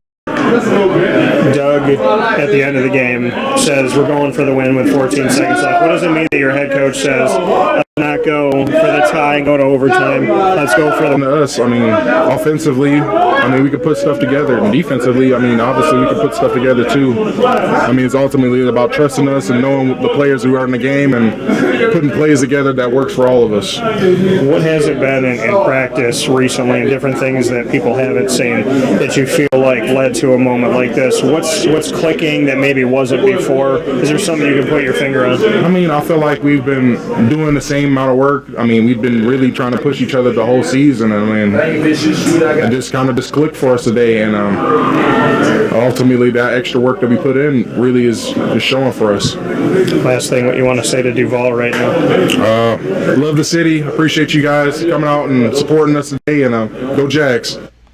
And I want to correct an error here. I played for you my conversation with Devin Lloyd, linebacker, prior to that was nose tackle Davon Hamilton. So you got to hear from both of them.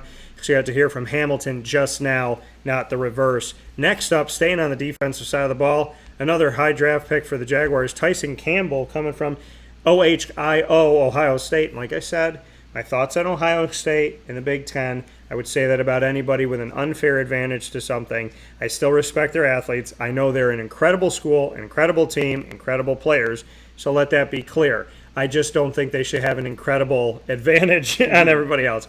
Tyson Campbell is up next here on Wake Up Call with Dan Tortora, where sports meets that thing called life, and my opportunity to speak with Tyson. And the first time that I'm having Tyson Campbell on the show, too. A lot of firsts that we've had here on the broadcast in this edition of On the Prowl inside the Cafe Kubal Studios, which is why you see this rotating Jaguar. Up next is Tyson Campbell and his thoughts.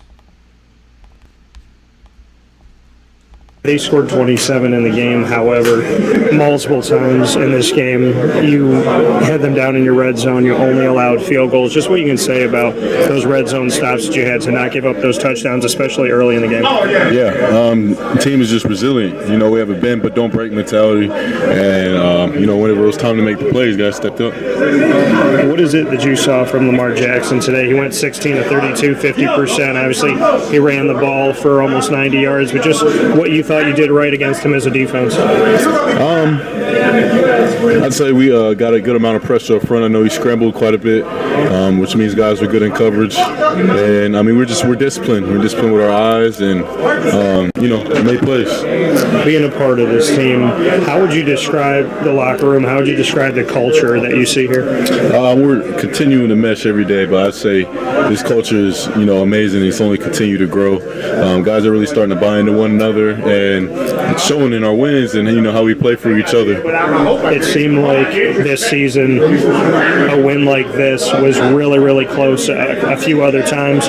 What do you think was the separation in this game that you guys were able to pull out the victory? Turnovers are huge. Dewey's turnover, you know, shifted the momentum in our favor. And really just stepping up and making plays when we need them. And when you have a head coach that says 14 seconds left is 27-26, and he says we're not going for the tie, we're going to win the game, just what it means to you that Doug Peterson believed in you guys to say, hey, listen, we're going out for the victory now. It means a lot. He truly trusts us, you know, as players. He understands the work we put in, the work that they put in as well on their side, and, you know, he just has faith in us. Last thing, what you want to say to Duval right now? Duval, 1-0 on our 7-0 streak, and I mean, we're going to continue to improve, get better, and we're looking forward to you know, another tough challenge next week. That coming from Tyson Campbell, and he mentioned Dewey Wingard is who they're talking about. Andrew Wingard, the safety. Dewey forced a fumble, and this is not the first big play that Dewey has made this season. Andrew Wingard, so a shout out to him coming from Tyson Campbell. And in the defensive back world of the Jacksonville Jaguars, and they're in that back line of the secondary with Andrew Wingard. Coming up next is, this is another one I want Papa Joe to say, Foye Oluokun. Foye Oluokun up next here. Ron Smith. Linebacker of the Jacksonville Jaguars. Foye making his debut on Wake Up Call, and this is what he had to say as we had the opportunity to speak here inside of these Cafe Kubal studios, and it's coming to you on the prowl with our rotating Jaguar here in the Cafe Kubal studios. Love getting to hear from the Jacksonville Jaguars and love the opportunity with Foye. Some huge plays that you had individually. Just what you can say about your play overall in this game and the things that you try to do. I just played really within the defense. I think we had a good job, like a good little game plan of keeping things simple and keeping the plays, pullers, ball in front of us. And we're just getting to the ball. It's about effort after that. A lot of times get off your little blocker, get to the ball. You know, if I trust in my boy outside of me, I can make sure I take my shot up. I know somebody going to be the other side. You know, there's nowhere to fit before the plays. Good film study. What run plays they do. When you see it, it's going to trigger. And I think as a defense, we just were on top of our stuff for the most part. We had a couple plays slip out, obviously. It was going to be muddy, but good resiliency. They scored 27, but you were able to hold Lamar to 50%, 16 to 32. Just what you thought you did as a defense up against Lamar Jackson? That's what I'm saying. We kept it. We knew what we were doing. Our game plan was. I think we executed it for the most part. Make them try to drive the field on us. Make them try to, run all those gap scheme quarterback runs, but make sure we get off our blocks and get to the ball. Make it a long drive.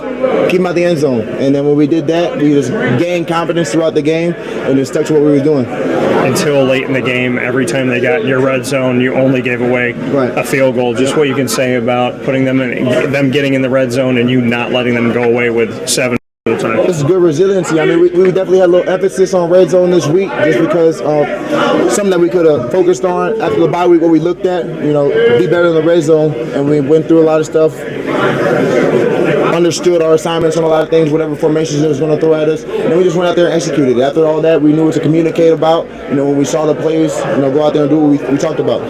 You were one of the guys that's been brought in over these last couple seasons for a new look Jaguars. How would you describe this team in this locker room? We got good fight. We got good talent. We just want to keep stacking it, putting it together. It's good to get wins like this. Know all of our work is going in the right place. We got to keep building on it. I mean, we can all, NFL people win games, but in order to go on runs, in order to stack games, we're going to show a new level of maturation, a new, unity as a team. But that's what we're trying to get to. Being able to stack games and win games, go on runs. Did you see the maturation coming through before this game? Have you seen moments that maybe didn't show up on the field before we got into this victory today?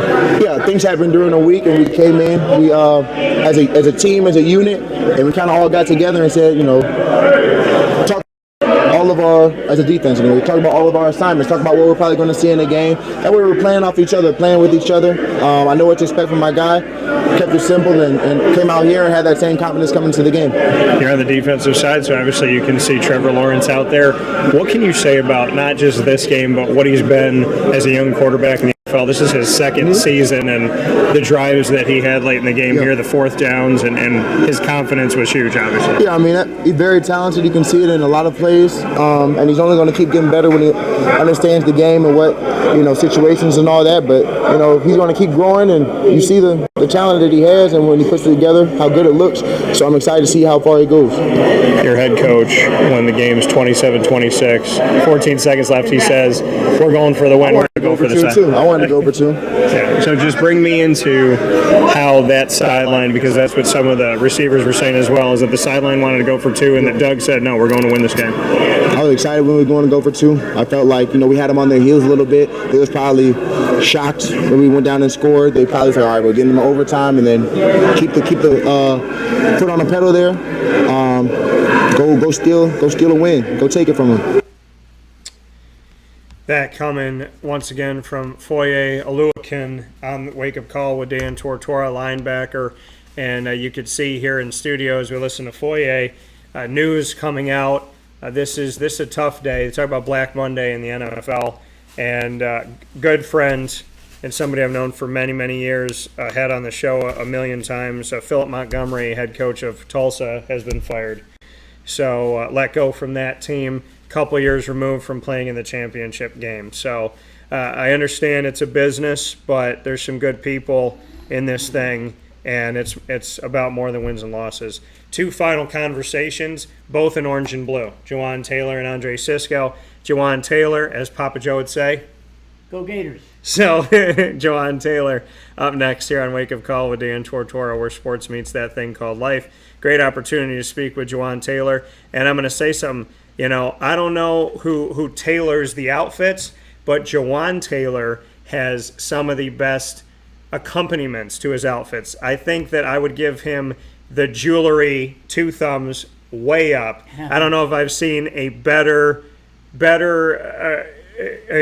accompanied person of jewelry when you're looking at that, saying like, of all the jewelry I've seen from every NFL player and every athlete in general, I don't know if anybody's got a better jewelry room than Jawan Taylor.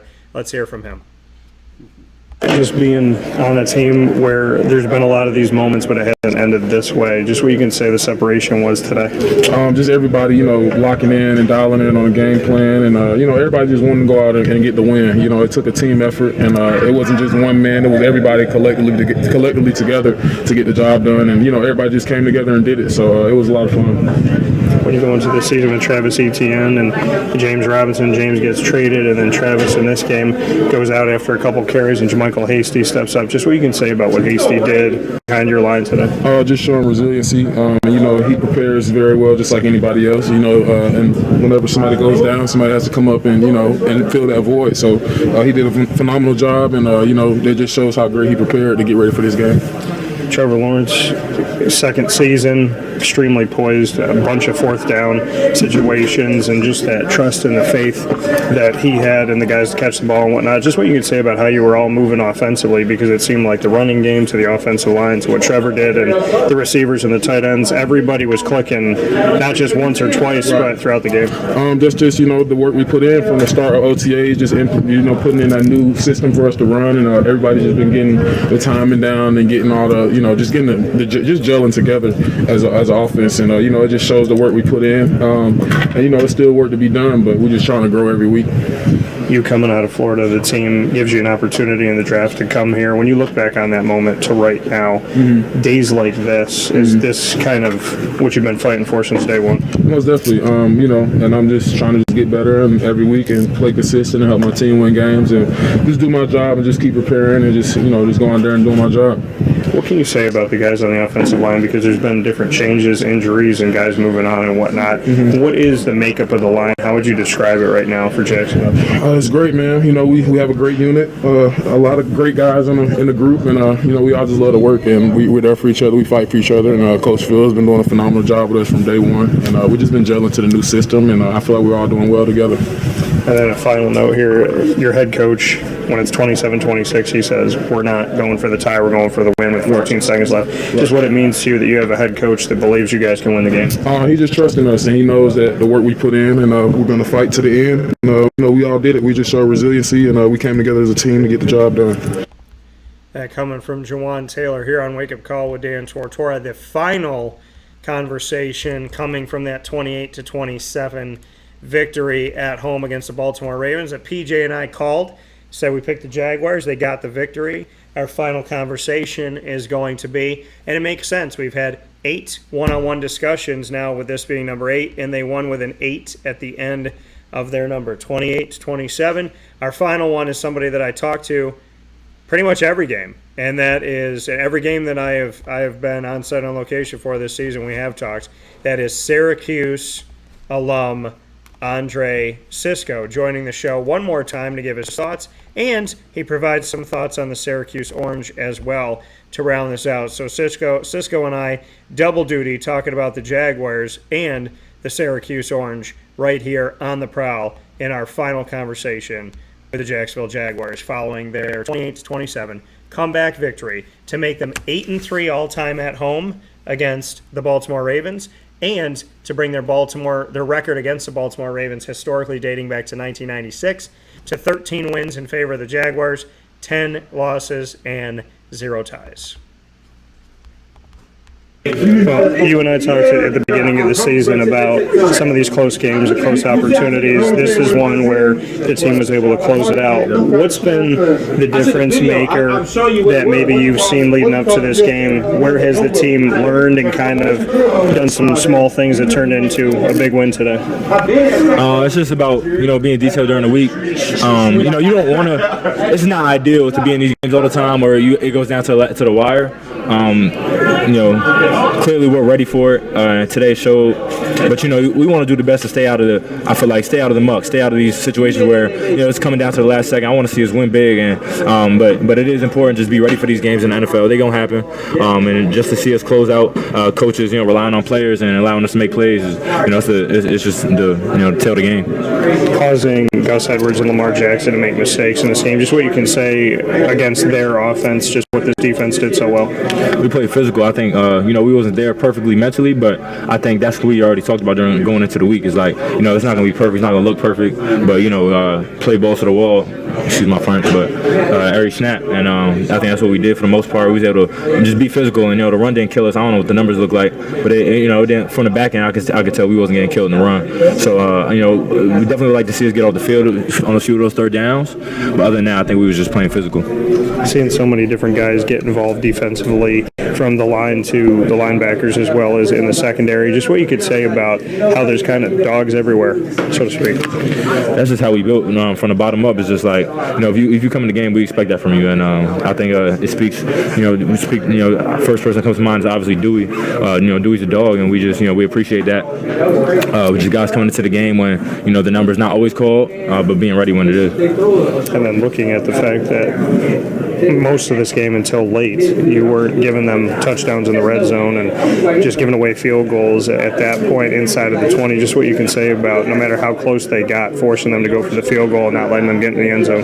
Yeah, it's big, and sometimes in the moment it feels like damn, they got a field goal, but it adds up over time when you could stop them in the red zone, and I think it did obviously paid off for us. When you look at coaching situation with Doug Peterson coming in and his belief in this team at the end of the game, saying, listen, we're not going for the tie, we're going for the win with 14 seconds left. What does that mean to the entire sideline that he has that faith in you guys? Bro, I love that. The game's already long. He understands what we put into this thing all week, so that just shows him putting it in our hands and saying, go ahead, win the game. You guys earned it, kind of thing. And I take it as a sign of respect. How much have you grown up being a rookie last year and this being your second year? Where have you seen the growth at this point? I feel like I'm a different player now. It's just the game toughens you up, makes you a grown man, if I'm being real. So I feel like I'm just growing up every week. I'm just getting more reps under my belt, and it's just you don't feel as young no more. A guy like Mark Andrews catches almost everything thrown his way, but you're able to rattle him a little bit, especially in the back of the end zone. Just what you can say about going up against him. It's a great matchup, and I was looking forward to going to the week. On film, he's obviously top in the league, and the numbers and his reputation shows. So it's always an honor to go against guys like him and Lamar who have a connection, and be able to disrupt that is big. And Lamar Jackson, go back to that ACC, you at Syracuse, him at Louisville, just what it's like to see a guy like Lamar out there. It's dope, and I never get a chance to play him at Syracuse, obviously, but to stand up against him today and be able to get tackle him and do things like that it's like it sounds crazy looking back the way he did Syracuse. So hopefully I'm Syracuse proud we're able to get him back today. And final note here, Syracuse will find out what bowl they're going to be in soon enough, but they are going bowling at 7-5. Yeah. Just your thoughts on beating a rival in Boston College. That was a very physical game, and then knowing that they're going back to a bowl game. Yeah, it was wonderful, and I was happy to wake up to that news. My mom texted me Syracuse won because last time I updated we was down, but that's awesome, and it was a big accomplishment, and I'm just hoping to see more trajectory from the program. It's definitely a step forward in the right direction, and hopefully we get more guys coming to buy into the program, and I love to see us on an uptick. And you look at Matt Bergeron, potentially Sean Tucker, Garrett Williams, Michael Jones. Yeah. Are these guys that you think you're going to be seeing here in the NFL? Absolutely, and I'm looking forward to it. Every time I see somebody from Q's in the league, it's an honor, and hopefully I was able to play with them, and they're up next. So I'm honored. I'm praying for them. Hopefully everything works out. That coming once again from Andre Cisco here where sports meets life on Wake Up Call with Dan Tortora. We want to appreciate you being here with us Monday through Friday from 9 a.m. to 11 a.m. Eastern Time. We're going to have specials all throughout Florida week at 9 a.m. Eastern Time. I have a bunch of great guests coming up. YouTube.com and Facebook.com are where to be this week, both / Wake Up Call DT. Want to thank y'all for going to Amazon Music, Audible, iHeartRadio, iTunes, and Apple Podcasts, MixLR, TuneIn, Spotify, as well as Player FM, Podvine, Stitcher, TuneIn, if I didn't say that already, and YouTube. Search Wake Up Call with Dan Tortora, one word, Wake Up Call DT. Thanks to our incredible partners, Cafe Cabal, Carvel DeWitt, Wildcat Sports Pub, Witty Wicks, Canine Camp Dog Daycare, Evacoli's, PB&J's Lunchbox, Mom Pa's Kettle Corn and Popcorn Factory, Canine Campground Dog Boarding, Chick-fil-A Cicero and Chick-fil-A Clay, Pizza Man, Honda City of Liverpool, Chick-fil-A Watertown, Mother's Cupboard and 317 at Montgomery. Wake Up Call is the proud exclusive multimedia marketing partner of your Lemoyne College Dolphins. Go to our Lemoyne tab on wakeupcalldt.com. We're the proud exclusive multimedia marketing partner of your Bryan and Stratton Bobcats of Syracuse. Go to the BSC Syracuse tab on wakeupcalldt.com. We have exclusive content with both. We look forward to seeing you there. You can also get all of our content with Lemoyne and Bryan and Stratton by going to youtube.com / wakeupcalldt. For more information on the Dolphins, go to lemoynedolphins.com. For more information on the Bobcats, go to syracuse.bscbobcats.com. You and I talked at the beginning of the season about some of these close games. Call with Dan Tortora. I can't thank you enough for being a part of the show. And for now, and we're going to squeak him in here, Papa Joe, we thank you for starting off the week with us down here, the final week of November. So for PJ and myself, DT, thank you for being here. Thank you to the Jaguars organization, and thank you to all of our Jags for their time, and congrats on the win. Okay. Any final thoughts? No, I'm tired.